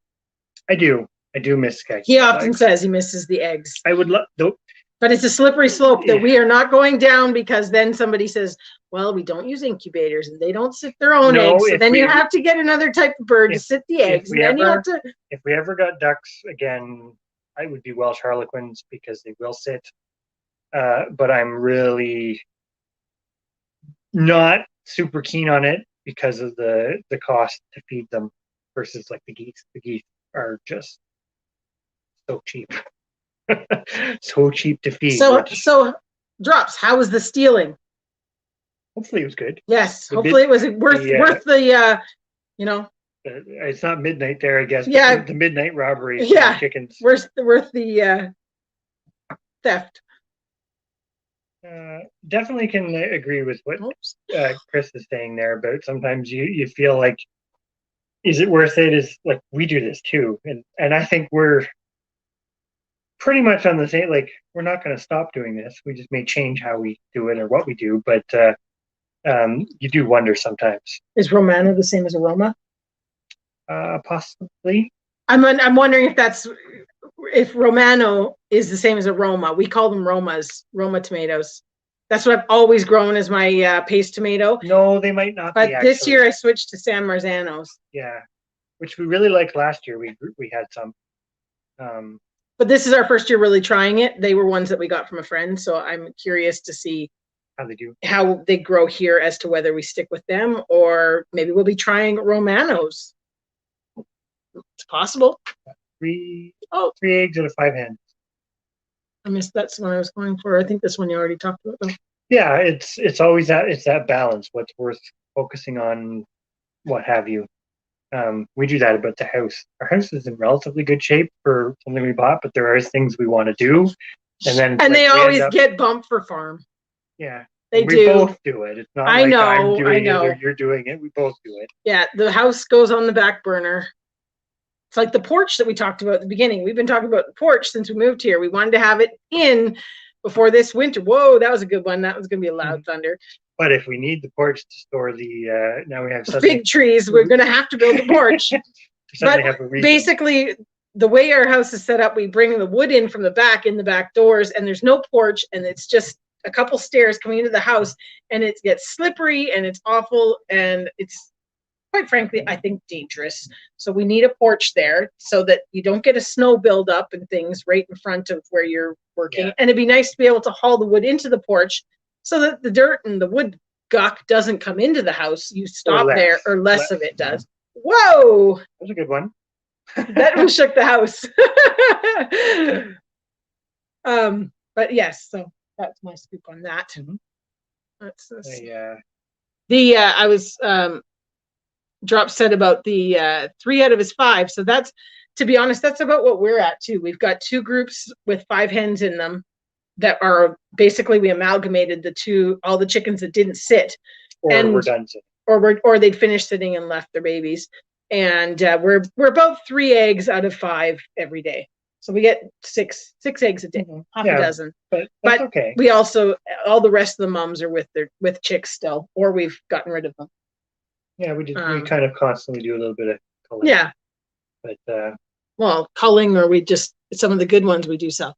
Mm-hmm. Sorry, Romano is an Italian name. There you are. So I do love the Romas. This is my first year not growing Romas. So I'm a bit nervous about that because if I don't like the San Marzanos, I use Romas for my charred salsa, and I use them for ketchup, barbecue sauce, pasta sauce. So I did plant. We still have all the seeds. So. Oh yeah, we kept seeds just in case we didn't, because the San Marzanos, we bought the seeds this year to try and save seeds, not to try them and to save seeds from them for future. Mm-hmm. But we did keep the Romas because they are my go-to, and I don't like not having them. So we'll see what happens. But the San Marzanos that I tried last year, I did love. So you liked them actually better. I did. I liked them better than the Romas, so it'll be interesting to see if the ones we grow are as good as the ones that my friend gave me. We'll see how it goes. I've never really heard of giant Muscovies. I assume they're like a bigger white variety. I used to have Muscovies, and to be honest, they were nice. The drakes were not necessarily the most pleasant. But the hard part we found with them is kind of keeping them where we wanted them. And I don't think we could do Muscovies here because in any number they'd they'd be gone. We've got too many close neighbors, and you can't keep them in. If they wanted to jump a fence, they're going. Gone. Yeah. Yes, this year, as far as cost to do anything, it was a good year to skip. We're feeling it a little bit now because we had a lot of chicken coops and runs and grow up pens that we wanted to get built this year, and we didn't. Half done. Or we'd started but not finished, and now we did have 8 hens hatch out, 9 hens hatch out, chicks, and so now we're feeling that because we don't have spots for everything, so we're kind of having to. We're making it work, but there's chicks underfoot. There's chicks in, it's kind of one of those things. It's not ideal, but it is still working. And it's not a terrible. And we have 2 pigs that are due in 3 days that we didn't get their buildings finished and their pens, but we have a barn. So 2 pigs. Mr. Delayed. Count. You've been forgetting to count the lightning. I know. But yeah, Chris Clevercroft says wood is finally starting to fall a bit. We haven't actually gone in to check that. We haven't checked in a while. But I did hear that as well. That it is here too, so that's good because hopefully come fall when it starts to cool off, we'll just go whole hog and get her all done. That's my wonderful dream. Is coming into next year, it will all be done. We won't get it all done, but no, we will get it all done. Well, there you go. Eldan says they have a mill, which is pretty cool. Huh? We don't have any trees. We don't have enough wood here to. It's all Manitoba maple, but that is cool.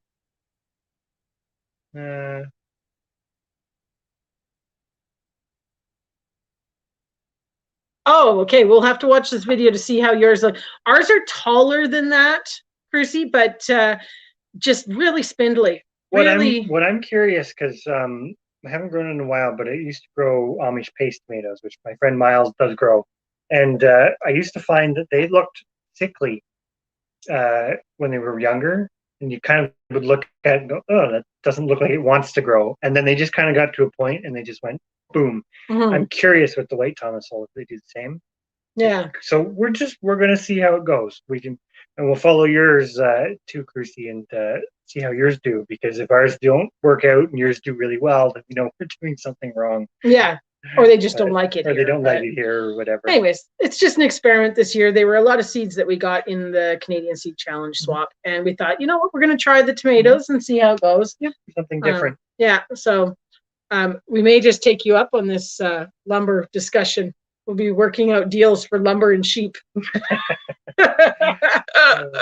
It could come to some sort of deal. Or sheep for sheep. Or yeah. Eat Roma salad. Yeah. Okay. Yeah. We do. Well, I'm trying to think. The stuff that we've been sticking with, we kind of have our reasons for. Yeah. We always did the Scotia. It was just a nice slicer, really good, kind of like your beefsteak, basically. Only it's smaller. Then we did the Roma were our paste. We did cherry tomatoes, and we did the Black Prince for Christopher's sandwiches. But I also make a lot of tomato juice, which the Scotias are amazing for tomato juice. So are the Black Prince, because they're very, very juicy. So that was another reason that we had those, because we make probably at least 48 liters of juice a year. Oh, quite a bit, yeah. Yeah. So the juice you make also makes really good tomato soup. I use it for making tomato soup or pasta sauce or in a stew or yeah, it's just a great quick way to preserve your tomatoes into some form that you can make them into something later. And it takes the seeds out, because I don't like just chopped up tomatoes in a thingy with the seeds. Can't stand that. See, Drops has to build another chicken coop as well. So hopefully the lumber prices keep dropping, because it would be nice. It is true. Never really done. There is no end. Yes. But, they've got trees, but not enough labor. Well, that's always the problem. Labor is always the limiting factor. Oh, well, and that's one of the things I often think about with like market garden type setups. I mean, we drive by this one when we go to the feed store all the time, and they're out there working their butts off. And I kind of look at it and go, it can't be that profitable. And that's compared to us, because I would say we feel like we're working but I'm just saying, like they've got so many employees out there working their butts off, and anyway. Yeah, we're still. I mean, going back to the monetary thing, if we have extra or whatever, we are still going to do a little stand at the end of the driveway where it's like, couple dollars or whatever. Here's some stuff, or if we really have a good whatever, we could look into the donating it, that sort of thing too. Mm-hmm. Like, oh yeah, yeah. But I don't think we'll ever go down the market gardening side of things, or No. trying to do meat sales like pipe dreams, but it just doesn't seem in the cards right now. We basically just don't want anything. This is where we've kind of regrouped on the farm, is we don't want anything that you have to feel that you have the stress that you have to sell it in order to make it worth doing. Yeah. Because it's like, I'm going to go back to picking on the pigs or the cows. The cows are the ultimate. The cows are the ultimate one. In order to justify the expense of having them, the setup, the purchase of cows, things like that, you have to sell meat in order to, or livestock. Or have like one cow that has its own. Well, yeah. So we're trying to kind of go through and just figure out what actually you can keep and you can grow, and it feels, I'm going to say, quote, leisurely and stress-free. Stress reduced. Or stress reduced, yes. Because I hate that feeling of I have to sell them because they're costing me so much money and it's not worth doing it if I don't sell them, which is, I'm going to kind of hint at, is something that we're at right now with the rabbits, because we've expanded the rabbits beyond what we should have. So it's something that's... Because we have to keep it all ourselves, which is a whole other thing. Yes. We won't get into that right now. But I was going to go back to Crucy. Have a good night, Crucy. Sorry, I don't think we missed him yet. No, we haven't missed it yet, and we'll have to do the Thomas Tomato Contest challenge. Yes, we'll have to do it. See who can grow the biggest, because aren't they the ones that grow big? Yeah. Yeah. So we'll have to see who can grow the biggest white Thomas tomato. That's pretty awesome, Drops, that you got a bunch of pallets. We have a bunch that were left here. The problem is they're not all the same. So we actually, to build anything, we've kind of got to take the pile down to the back of the property, take it down and kind of sort through it and see what we could build. But we definitely have plans. Oh, there's got to be 50 or 60. We're not thinking of building something up by the house with them. We're thinking of using them back in the pastures to build some run-ins. Yeah, we still might want some run-ins back there. So it's a good thing to have. We just haven't got around to sorting through it to really. Our barn actually. The people that they made all their divide walls with pallets. I don't know how good it is they've done it that way, but that's what they've done. So yeah. Do we keep our rams? No, we do not. No, because the young ones are in with their mums. We let the mums do a natural weaning. Then we usually do take them out in August, because if we leave them in, they start to get, quote, rammy with each other because there's girls around. Yeah. So we separate all boys at that point and they go to pasture themselves. And that seems to keep them where they can be together for a lot longer. Any adult rams, we pretty much we keep them by themselves, although they can see everything that's going on around, so they're not stressed out or anything that way. We don't tend to keep old rams for very long, because eventually we don't keep them past 2 years old. Eventually we find they do tend to, even the nicest ones eventually realize they can use them.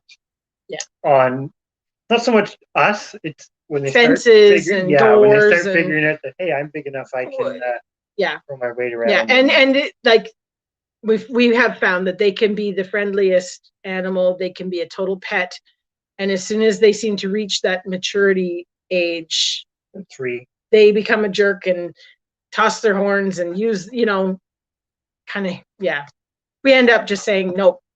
Yeah. You're not staying because. But we don't have our flock's not huge, so we basically we have rams. Yeah, we have 10. Well, we have 10 ewes, and then we usually keep 2 to 3 rams.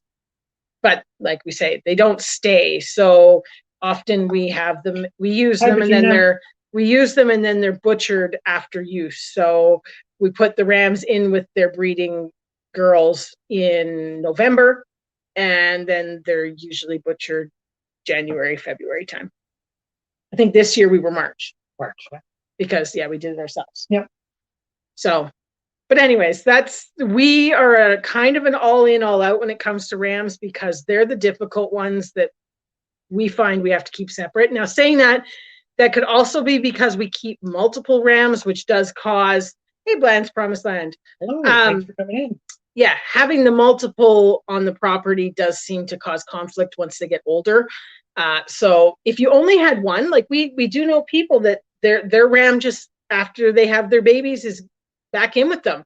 Because makes it a little harder to handle your ewes, though. Yeah, if you're always worried about the ram. So we keep them out. That way our ewes stay a little friendlier because we can do a bit more hands-on. So, but that's just how we do it. There are a lot of people that do it the other way, and you could end up with an amazing ram that is not a problem. But we found they're amazing until a certain point. Yeah, so which is fine. It's just part of it. What's Chris Clevercraft going all in about? Maybe talk about the rabbits. Oh, how we had so many. Yeah, maybe. And that kind of goes into the sustainability and sort of supporting yourself too, right? Because it's like on plants, it's relatively easy to figure out. Well, it's like tomatoes. You really only need one tomato plant. You can save seeds from it and keep it going. But when you get into even small things, sometimes you end up needing such a population to really be self-sufficient. Because sometimes those things aren't as easy to just get. That was a big skip. I could do a big one.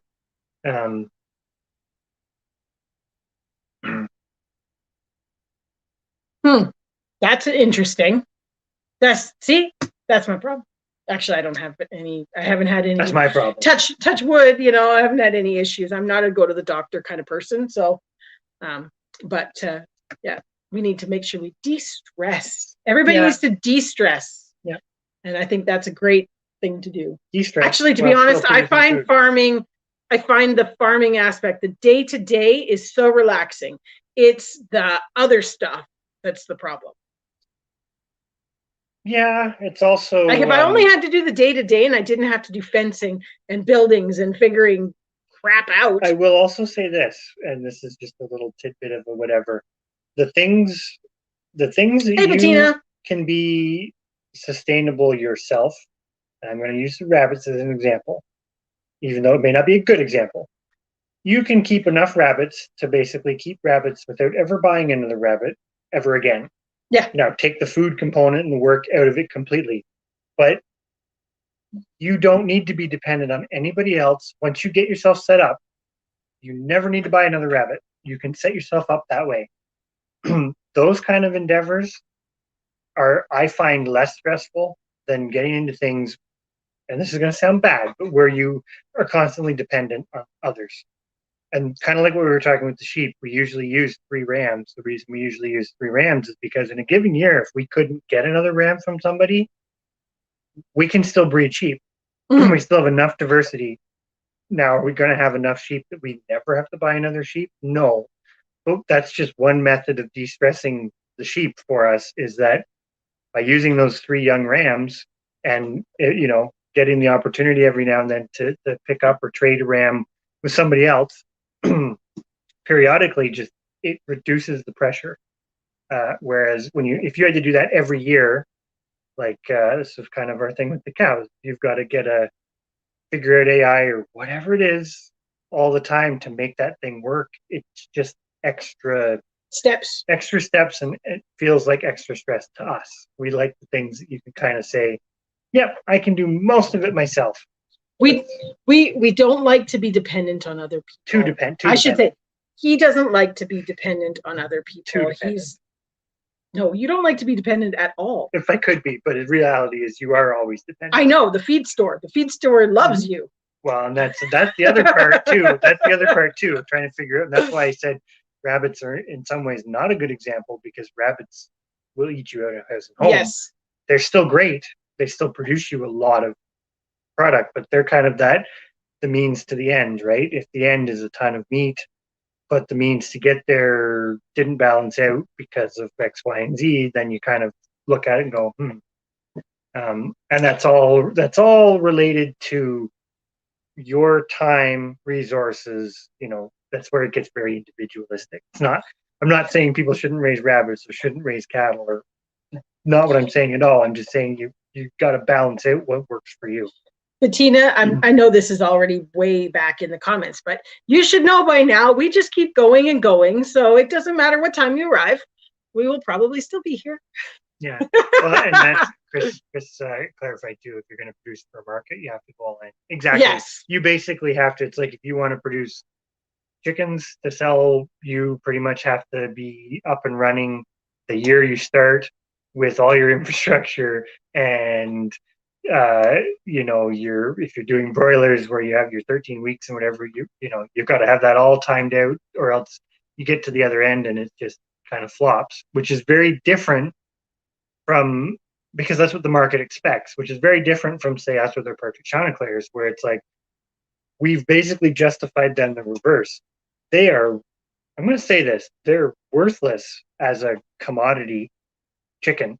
Mm-hmm. Nobody wants them. They don't grow fast enough. You can't grow enough of them. They're right. But on a homestead scale, where they are completely indestructible from a weather perspective, they live for quite a long time and are productive for a long time. They produce a reasonable amount of eggs, which is X value of product. They produce good quality meat because of their history with the Cornish. Like, they still have that in them. And they produce their own babies. It's like suddenly they're working in reverse, where they're reducing your costs. Whereas for us, the broilers, this is basically why we haven't done it. We've never said it this way. For us, raising the broilers would be the opposite. It would be adding costs, because we've got to buy chicks. We've got to have the infrastructure is the infrastructure, I guess. But you could develop tractors and tractor them if you want. You can, but I don't think, because we've pretty much free range our chickens. I don't think you could do that with broilers. Not really well, no. So no, not here, anyways. Yeah. But anyways, it's just a funny little example. And yes. I've kind of gone on a tangent. A bit of a digression here. So yes, but Bland's Promised Land agrees about the relaxing gardening for wife, cows for him. Mm-hmm. Oh, exactly. And Drops, if he had stress, he would retire. And I do think so, Bettina. Once the infrastructure is set up, it will just, it's like I say, I mean, there's days where I go out and I just do what is a normal day, and it's just lovely. And you get puttering along and you realize you're doing extra without even realizing it, which is kind of fun. But we have been tempted to keep really nice rams, but just from experience, we found about the time they get 3, we've had 2. We had 2 of them that they were great personalities. They were well put together. I guess the one from this year, his horns ended up bad. That's another thing we find. The horns are a big thing, because they eventually, it's really hard perfect, they can push, and that's a whole different thing. But some people still keep them. Some people still do. But we still found they eventually get to the point that they really start beating on fences. And the other thing, sometimes it's just for attention. The other thing too is, it just happens, I think. But the rams are terrible for picking somebody. They pick somebody they like, and they don't like anybody else. Yeah, they do, because they usually don't like me. They like her. Well, but that's because I'm doing stuff with them more most of the time, because you work. But you've never had them get mean with you. What ends up happening? Arthur. Well, but he was not ours. We got there's the only ram that we ever bought as an adult ram, and yeah, he hit me good. I turned my back and he hit me. And then he pretty much went. And then he pretty much got butchered. It was not exactly, but we'd already planned it. Yeah, he was not what we wanted in a ram. And we even looked for that, like, in the younger rams. But I think, definitely for Elle, who is in the sheep as well, I think you would find that they pick a favorite, they have somebody they really like, and then they're not. Like, I never had a problem with quite a few of our rams. They were delightful. I could go in, I could shear them, I could, walk them around on a lead. But if anybody else did, or it jumped. See, grr to jumping. I like this comment because I 100% agree, and we were talking about this a bit earlier too. But it is impossible to be completely independent. I actually do believe that. you're always going to be dependent on somebody else, because if just the reality for something. But like you say, it's trying to. It always does come back to community. Well, and this is where I pick on Chris sometimes. I'm going to go on about the seed thing, because Chris is always about how come people don't save seeds? Even tomatoes, it's so easy. And I always say, this is what Bettina is saying. If everybody saved seeds, then you would have a bunch of seed companies that were unemployed and didn't. And there's lots of farms that they get their seeds from that are employed because those seed companies. There's a double-edged sword. Now, granted, some of those seed companies you're buying from are not local, but there are local ones which we support a lot. When we buy seeds, we tend to buy them from the smaller local heritage growers. But that is my one thing. What she's saying there about it does support your local community and things like that, and it is true.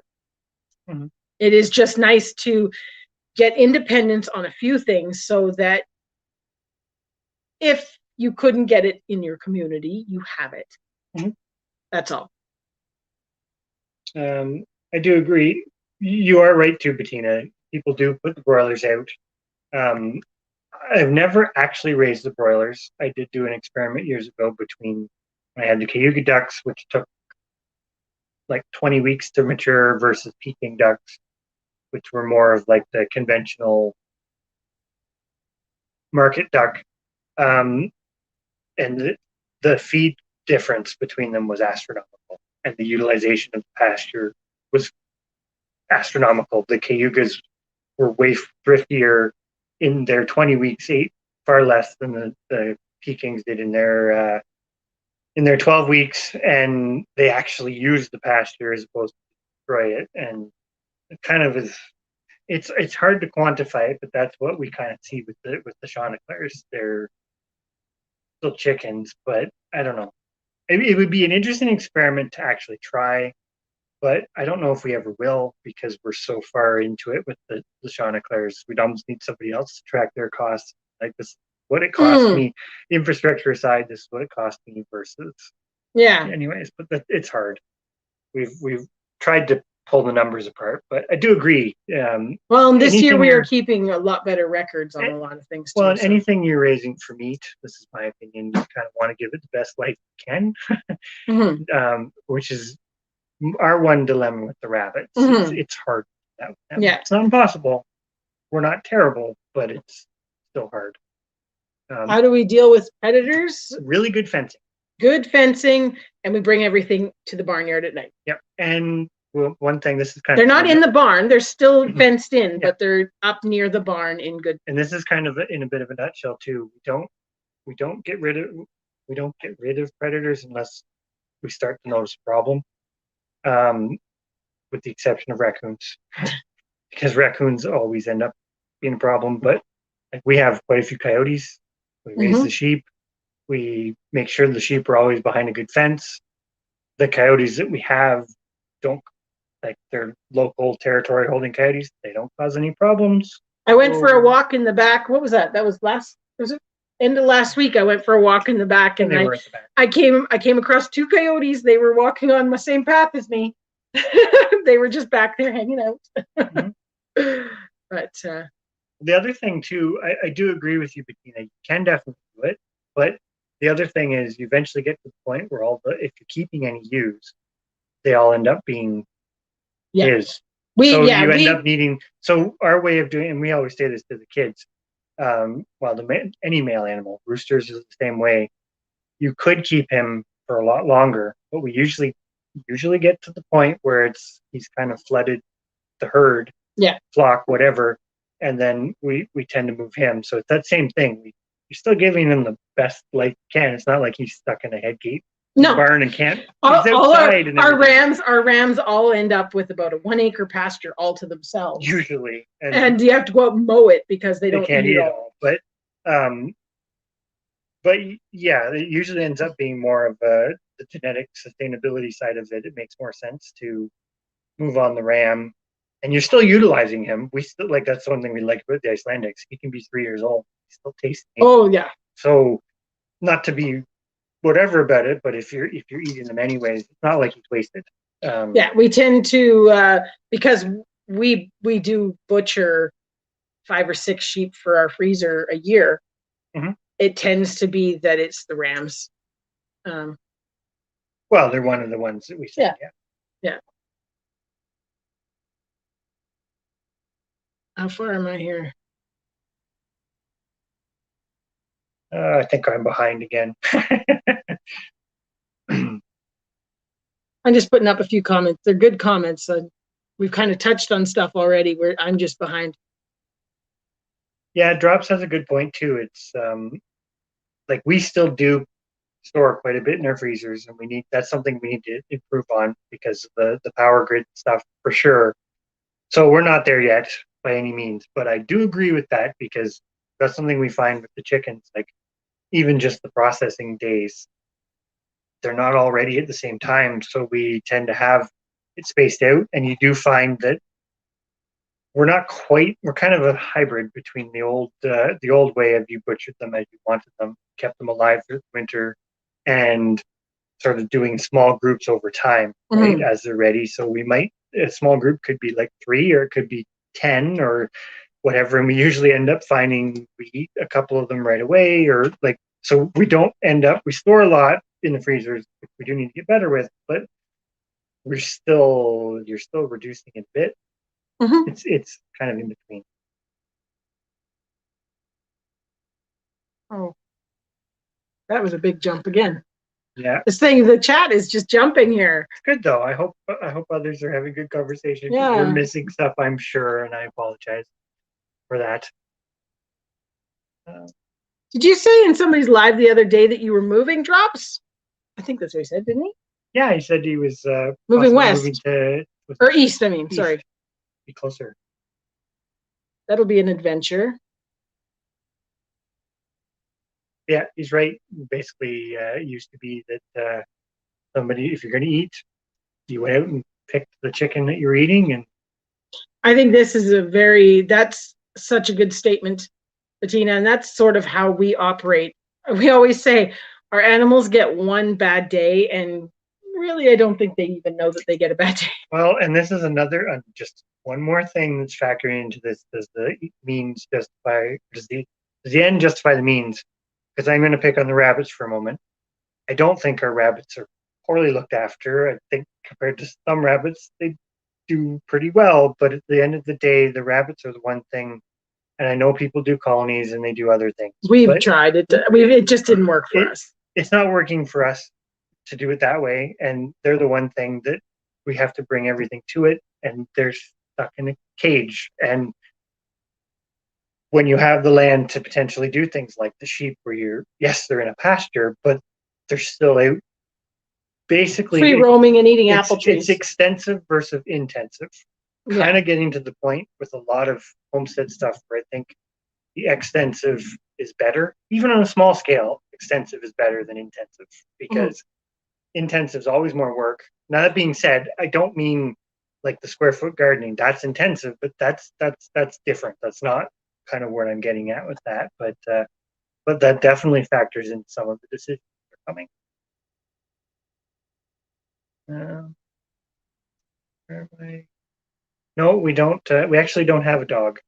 We just have a lot of cats. I don't know how well the Icelandic sheep really do with dogs. I've heard mixed things on that. We've got a few. I don't think they would. Coyotes are usually looking to eat cats. Well, that would probably be the case around here. There's a lot of cats, wild feral cats. Hence why we have so many cats. We keep rescuing them and fixing them. I like Chris' comment about basically everybody in here is doing something, and that's great because we're all I know we're all doing some sort of food growing, and that in and of itself is fantastic. However you're doing it.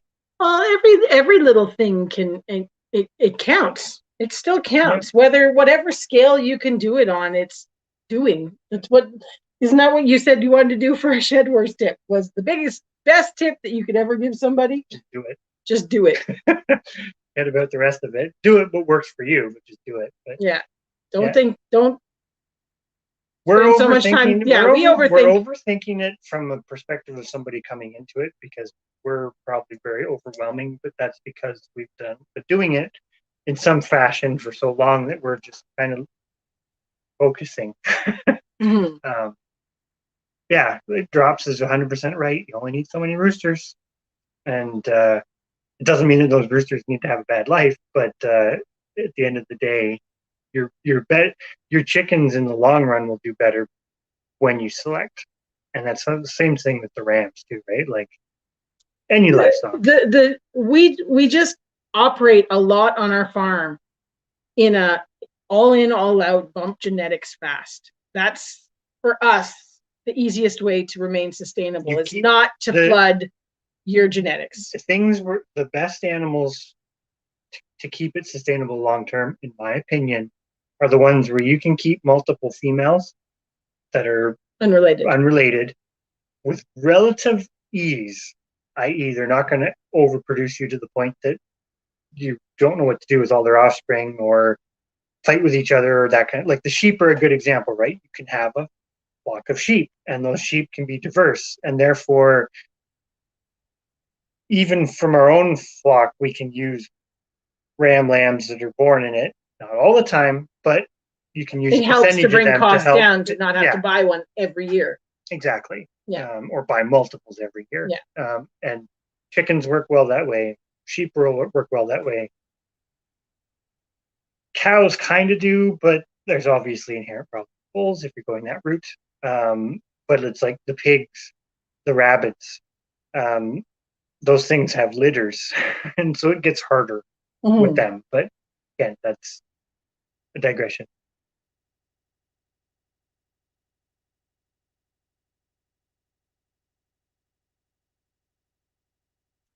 Yeah, 5 roosters in one hen. That's kind of no, Bettina's right, and Bettina and Drops are right. You better have a good way to keep freezers running, and that's something I straight up will say we need to be better. We do have a generator, so and it works really well. So we do have that and the backup, other thing that I want to do is a bit more of the canning the meat, but we also have the option to. I wouldn't say, because considering how much we grow and how much meat we have, we only have 2 free. Yeah. And they're not full. Well, but this was the one thing. I'm going to go back to the shed wars for a moment. This was the one thing about that season that made it tough because it's like the sheep. Our harvests, exactly like what Drop said, they don't. It's not just we're 12 weeks and we're done. It's that lamb might not actually be butchered until the next spring, right. So we're kind of operating that way, anyways. Even if we might do a couple at a time. Yeah. Well, it's like the rabbits. We don't butcher unless we're doing 6. Well, because but it's kind of one of those things. 6 is a nice number to butcher. You get enough meat to make it worth starting the grinder. Say, hello to Cooper's Mayhem. Hi. Thanks for coming in. Just happened to see you. And we're probably way behind, so you came in a little while ago, I'm sure. But yes, the definite perk is to make sure that you can keep those things running. And you've still got the same dilemma. We often talk about this, about the canning. You have to be able to cook it. You have to be able to do those things, and setting up some sort of system that works to do pressure canning and all that stuff. Like, I don't know what they did in the old days, and they made jerky, I guess. Well, it's like when they had beef and stuff, you usually did it when it was cold enough that you put it outside. It was frozen outside, and then when it came time that things thawed out, you, at least in our part of the world, you quickly canned the rest of it. Yeah, whatever was left, you just left. Which is another one of those things about scale, right? Like how much. In our area, like a lot of the cattle people, it's the big beef breeds, but then those work well for a commodity system, but they may not be the best option. A homestead subsistence level. Let's put it that way. I like the comment from Bland's Promised Land. Yeah. You can't compare our homestead journeys to others. Each journey is different, yet we can learn from the experiences of others to mold our future. Exactly. I think that's got to be one of the biggest things I like about the YouTube stuff, because you're getting exposed to so many different people in so many different areas with so many different ways of doing things, different perspectives, different breeds that they like or dislike, or it's not, you're getting to see everything. And you're getting to see it, because we were talking about this, even sometimes local, unless you have a really close relationship with somebody, you might not see how they manage their chickens, or like, it's, you can be very close to somebody and not know how, and you can be very far away from somebody watching their YouTube experiences and actually see how they do it, and learn from that. So I think that's kind of a really cool digression. And I was going to call. I'm behind you. I don't, or maybe I'm not. I don't know. It keeps jumping around, so we apologize if we miss anyone. But the canning the raw meat is something I do want to try. I do pressure can a lot, but I do it as full meals. Like I tend to make stews. That's my thing. I really like stuff where I can just grab it and it's already ready to go, and I just dump it in a pot. Well, that's simplified later. Yeah, and so I tend to do a lot of canning when the garden is ready, so that I can make the full complete meal. And that's where it is nice to have the meat already in the freezer, because you've already got enough going on with the garden. You don't want to have to also butcher. But I am very intrigued to try. And everybody says rabbit is a great one to start with for the pressure canning the raw meat. So that's something I might actually try and do, is some rabbit pressure canning. To try. Yeah. Our thunder is rumbling again. I think too, there's some really good conversation going on here about, like, there isn't just one answer, right? A freezer is still a tool, but a freezer has limitations. Pressure canner is still a tool, but it has limitations. Water bath canning is still a tool, but it has limitations. Hanging something out the woodshed when it's freezing outside is still a method tool, but it has limitations. So it's like dehydrating, like everything. It's nice to have the skills to do kind of all of it. Well, eventually. And it's all skills that you just are slowly developing as and when you're able to do so. Yeah. Like I'd been water bath canning for, 15 years. Longer than you gardening. And it ended up about 3 years. No, it was before. So it must have been maybe 3 or 4 years ago. Decided go to pressure can. I'm gonna try it. You know, I mean, it was something I was so scared about. And then after I got into it, it was just like, why have I not been doing this the whole time? You know, like that idea that I can just can a whole complete meal was just awesome. That's something actually Lance Promisline talked about, thawing some rabbit and grinding the meat. That's something we do. We grind almost all of it. Rabbit. And we do a lot of lamb that way too. And actually, going back to Bettina's comment about that's a lot of lamb, I do agree. Like, you know, butchering 6 or 7 or whatever lambs or sheep, put it that way, to feed yourself seems like a lot, but then that's the other part to our thing. As much as we were talking about, we'll just buy it early on. Yeah. Not 100% true. It's like, if we want to have some broccoli, we'll just go buy it. If we want to have a little bit of corn, we may just go buy those things. But there still is the point of it's almost reducing. Hey, Garden State Gardener. Reducing how much you eat too. Like, we've kind of noticed this over the last year and a bit.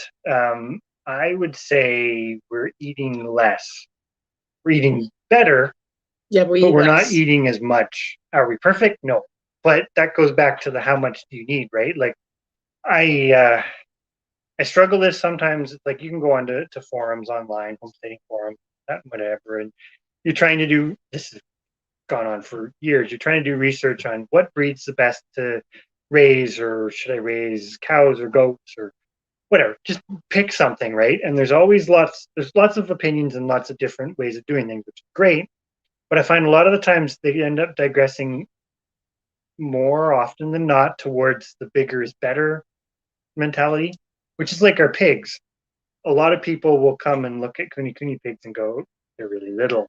Yeah. And it's like, yeah, they're not a huge pig, but that's the point. Yeah. Because, like what Drops was saying, at 100 pounds, you can afford to feed multiples of them over the winter. If you wanted to do butcher it as you need them, you actually could, because they're small enough. You can't do that with a Yorkshire pig, or like when they get 1,000 pounds, you're not just leaving that around waiting to butcher it. So you end up kind of stuck stuck in that more commoditized management system. Like we find that with abattoirs and stuff too, right? That's how they're set up. That's how the economics of it's set up. And when you start doing things on the way, again, like what Drop said, where you're kind of butchering them as you need them, that sort of thing, it doesn't work with modern agricultural the way it's set up. And so there's almost like a negative mindset towards it. It's like, oh, well, why, guinea pigs are a waste of money. Maybe they are, and maybe they're not. I'm just picking on the pigs. But so just reading the canning stuff. So I definitely think that the canning is a great skill to learn, and it is one of those, as you get going, it does seem to get easier and you kind of get more adventurous, Bettina. Because you do most of it, I'm kind of just around. I will say when you started doing it, because your one friend has the one that does the little ticker thing on the top. Yeah, I hate that one. Bettina, that one's a bit when you're get one with the little dial that tells you the definite. It's more accurate. Yeah. Because the other one, like people talking about them exploding and stuff, and we've heard that it's not very likely. Could it happen? Yes, it's likely. It's not that I think the thing is that it's not the canner that explodes. It's a jar will explode inside. I've had them bubble over inside because I've let the pressure get too high. You've never had one explode. No. But I do. But once you, it's like the first couple times you try it, definitely I would say try simpler things. Like you've canned milk, and you'll go on forums and stuff, and people will be like, "You can't pressure can milk. You're gonna kill somebody." Blah blah blah blah blah. Chris Clevercraft, that is funny. I don't even think I want to know what you did there. Oh, he says, sorry, your screen's ahead. So I can't even tell you guys what my pressure canning experience is, but it's not my food supply. That's funny. Oh, that's very funny. Exactly, Blans. YouTube is great for that, and it is so wonderful. I think, and that's just the thing, like for us with our channel, we're just trying to share with people what we do. And if people pick up on something and they want more information, we're kind of an open book. We always say our life's pretty much an open book, but I often talk about recipes and things like that. And I'm more than happy to share stuff and things. And I in no means, I don't claim to be an expert. I think you can actually take a course for canning that makes you an expert. Hi, Vortex Valley. But I have not actually done something like that. It's just years of canning, and I haven't killed anybody. But then most of the stuff's that way too, right? Oh, yeah. Well, it's like the sheep. I mean, you can go and take some fancy course on how to become an expert weaver, and that's fine. But for what I create, I don't need that. Kind of just figured it out. Yeah. That's the other thing too. And I think Chris, he talked about stigma and negative mindset. Even the fleece is one thing too, right? Because one thing that I will say, having processed a fair bit of fleece with you, when you get talking to people, everybody wants perfection. And not just fleece, but perfection is what everybody wants out of the end result. But the reality of it is you very rarely get perfection. You're just using what you have. So when you're raising your own sheep and you're using the fleece yourself, if you've got a really crappy piece of fleece that's not workable, it's a good one to discard it. Likewise, just because your fleece isn't, I don't know how, I forget how they grade it, but it's like just because your fleece isn't the equivalent of like grade A fleece, that's not what they call it, but doesn't mean it's not still useful. Like we've got socks and stuff that we've made out of it. Are they perfect? Absolutely not. But they're perfectly functional. And they're perfectly functional. And I think who cares if they're not the same size? But even the common the chickens, and kind of butchering them as you go. When you're butchering the roosters, the cardinal rule, I would say, if you're managing your own stuff, you aren't eating the best one. No. The biggest, nicest, most well-behaved one is not the one you're eating. So you're never eating the perfect one. You're always eating the ones that didn't make the cut. And that ends up your benchmark of what's good. It always ends up getting better. But I think we're kind of, you see it more, it's like the broilers, right? Oh, a broiler will get to such and such pounds, such and such weeks, and blah, blah, blah, blah. They're not consistent. You always have, having never raised them, but been around people that do, You always have ones that die. You always will have ones that don't grow. You have ones with deformities. You have all this whatever, and you've bought them from a company because it's the only way you can do it. That's promoting them as big, consistent whatevers, and the reality of it is it's not, and that's fine. That's okay. But this misconception that that's giving you a more uniform, perfect product, in my opinion, is also false. And I think that's where people shy away from heritage chickens, because you're not getting excellent, repeatable, exact carbon copies every time. Yeah. And again, that's okay. I'm going to, I know you already said hi to Vortex Valley, but I was going to say hi as well. I was trying to get a word in edgewise. I know. But I was going to say, Bettina, one of the things that I would, if you are looking for pressure canner, definitely keep your eye on the yard sales for sure, and Kijiji and things like that. But we got ours at Home Hardware, and if you watch, they put them on sale. Usually not this time of year because obviously it's canning season. But we bought ours in the off season for, I think it was $129 instead of 200. It was 50% off. And I've actually been watching because I want to get another one, but they do often do that sale because I looked at it for probably 2 or 3 years before I finally bought one. But it's the same one North Shore's got. It's the Presto one from Home Hardware.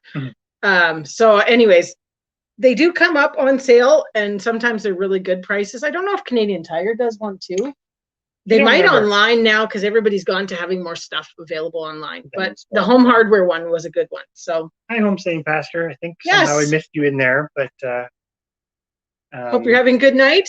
I think Chris's Clevercraft and Drops kind of the same thread. Perfection's never reached. Perfection can always be perfected. Exactly. I also would question, kind of in line with what Drops is saying, you may not always want absolute perfection, because it's like the monoculture stuff. You can have some pretty dire consequences from a bad year, which is where sometimes, I'm going to say it, the diversity and the lack of perfection can actually be better if there's other qualities that are important. Mm-hmm. I.e. chickens that can stand out in snowstorm. Yeah. Oh, exactly. Depending on where you live. But thank you, Land's Promised Land. We're glad you think we're fairly even-keeled and knowledgeable. I don't know. I guess we try. It's one of those things. No, we don't film and show absolutely everything we do because it's not possible. But like when we're putting videos out fairly regularly, you're kind of just seeing what we're up to or thinking about within a day or two of whenever it actually happened, with a few exceptions. We've got a couple things planned where it's a little longer term, but you're pretty much seeing it as it happens.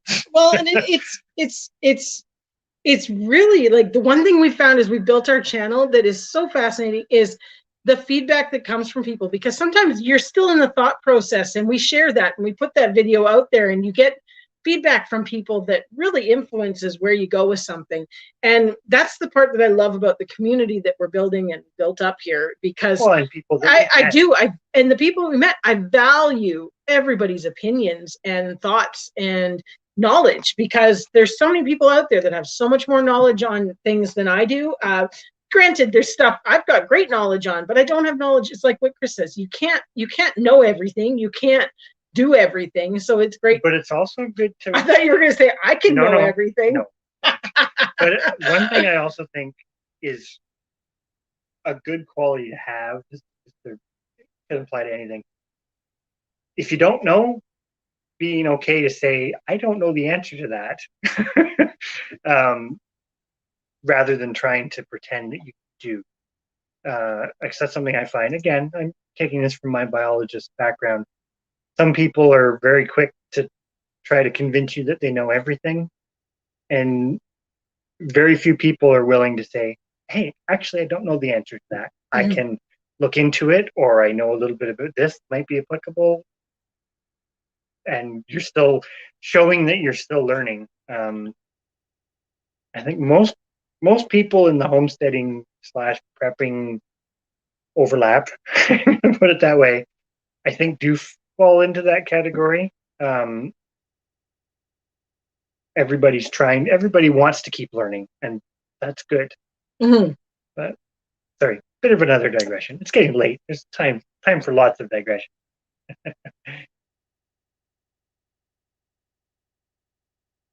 That's a good point. So Vortex Valley about showing that you can cut off a blemish and use the rest of the tomato. Absolutely. Yeah. I think that's the one thing, like, everybody wants perfect tomatoes, wants perfect chickens, wants perfect everything. But when you're growing food, it doesn't matter what it is, you're not going to get perfect. Mm-hmm. Even the big monocultures, they don't get perfect everywhere, right? The whole field of corn doesn't grow the same, or one person's harvest of wheat is slightly different from the person right next to them, and it's the same seed or whatever. Like, it doesn't happen, and that's okay. That's completely okay. Now, you also want to, on top of that, it's like a blemish is one thing. What, you don't like my holy lettuce that the earwigs and the caterpillars have eaten? Even that actually isn't going to kill you if you wash it. Just clean it and pick off pieces. But it's also knowing where to draw the line, because there are some instances where it's just like, no, it's probably not a good idea to eat that. Yeah, and that's completely okay too.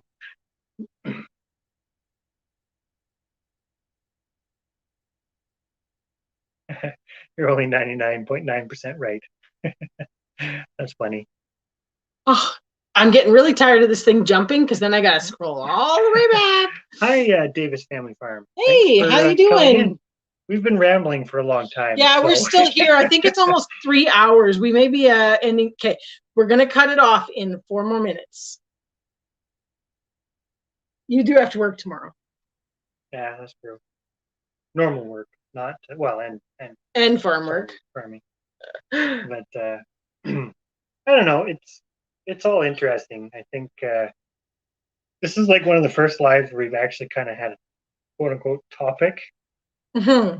And then I would say most of it does kind of come around that central theme. It's like there's so many ways to split that notion of does the end justify the means up. And it's so individualistic on your own homestead and your own goals and your own resources and all that other stuff that it's there isn't one answer. And that's actually something that we found quite a bit, because as we go through the exercise, more the theoretical side of what we'd like to do, and taking the information we've tracked on expenses and time and all these other things and going, okay, how do we want to move forward with this? There isn't really an answer. No. And you kind of end up, you just have to make a decision of A or B, or because you get to the point where it's not clear. To be quite honest, there's no clear cut and dry, like, oh, well, this works and this doesn't. I should rephrase that. For some things there's a clear cut and dry, and for other things there isn't. Like I said with chickens, we're not getting rid of chickens, we're not downsizing chickens. Chickens are working well, they're costing us very little, they don't take a lot of time, and they work for all the things because of the way we set it up for the goals that we want. Are they frustrating at times? Yes.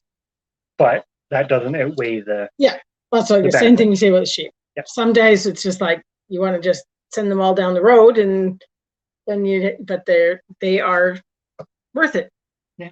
So that's where we're at. We now have to go through everything and decide in our minds what's worth it and what is not. And even the nots, I don't think they're going anywhere. It's just a question of downsizing some stuff to be in a more manageable number and state. Really. Or management system. Or developing some sort of different system, or lots of big, deep thoughts going on. Yep. Dangerous. Drops that I got it. There's no one answer. Yeah. Yep, it's very, very true. I'm glad people think it's a good discussion. Sorry, Davis Family Life, that you caught us right at the end. But we do a live every Tuesday at 9. Yeah. And it often runs, as you can see, pretty late. Oh, Bramble Hill. Hi, how are you doing? We're just about to log off. Oh, no. Oh. That's okay, because you're quite a few hours behind us. So. Yeah, you're, I think, 3 hours behind, right? It would be hard. It'd be hard probably, because you guys would be in the afternoon when we're starting. Well, they'd be 6. It'd be 6 o'clock there. It'd be dinner time. Which is hard when you're, especially this time of year when you're actually got lots going on. But I think we're probably going to follow Atlantis Promised Land. I have trouble. That's because it's bedtime. It's because it's late. It's not the name of your channel, but we're going to probably say the same here very shortly. That I think we are probably going to go to bed because it's midnight. It's after midnight. Yes. And but the storm is over. It's still raining though. Yeah. Still raining. You guys got 6 a.m. there. 6 a.m. 6 a.m. is going to come way too soon here. Yeah, unfortunately. I had to think about that for a second. Unfortunately, to marrying your equal? No. To the 6 a.m. coming really soon. I'm just bugging you. Oh, that's funny. But yeah, we definitely approve. Appreciate. Oh boy, yeah, time for bed. Definitely appreciate everybody coming in, and glad people found the conversation interesting. And it definitely we will elaborate on some. I'm sure some people can pick parts of what we're thinking, probably from what we're talking. But at the same time, we haven't actually made the decisions on everything yet. We're just kind of going to work towards it. So I'm totally digressing, but so New Jersey's an extra half hour ahead. 12:30. Oh, maybe. Are they like on like Newfoundland is half hour ahead? Yeah. Anyway, sorry. Just I saw that and I'm like, really? Anyway, that's kind of cool. I did not know that. I've learned something new again. Yeah, and you got me good. What's that? Just the saying, your comment. Oh, yeah. See. Anyways, everybody, have a fantastic night. Whoa! See, look at that. I'm knocking the place around. Yeah. Oh boy. We're getting to that point. It's time. But have a great morning now, night, wherever you are. And I was gonna say, for some people, it definitely is morning. Yeah. Some people, it might be just early evening. Oh, so he's the same as us, 12:03. So because I was like, I know Newfoundland. I thought Newfoundland was like the only place that does that 30-minute time zone. So, anyways, have a fantastic evening, night, morning, and we'll see everyone next week. There'll be some videos in between, and we will try our best to catch everybody else's videos. It's tough going sometimes, but our watch list videos to be watched list is growing like mad because we keep bumping everybody in. So hopefully we will, get another rainy day where we can just sit down and plow through some. But have a good night. We'll talk to everybody later. Bye for now.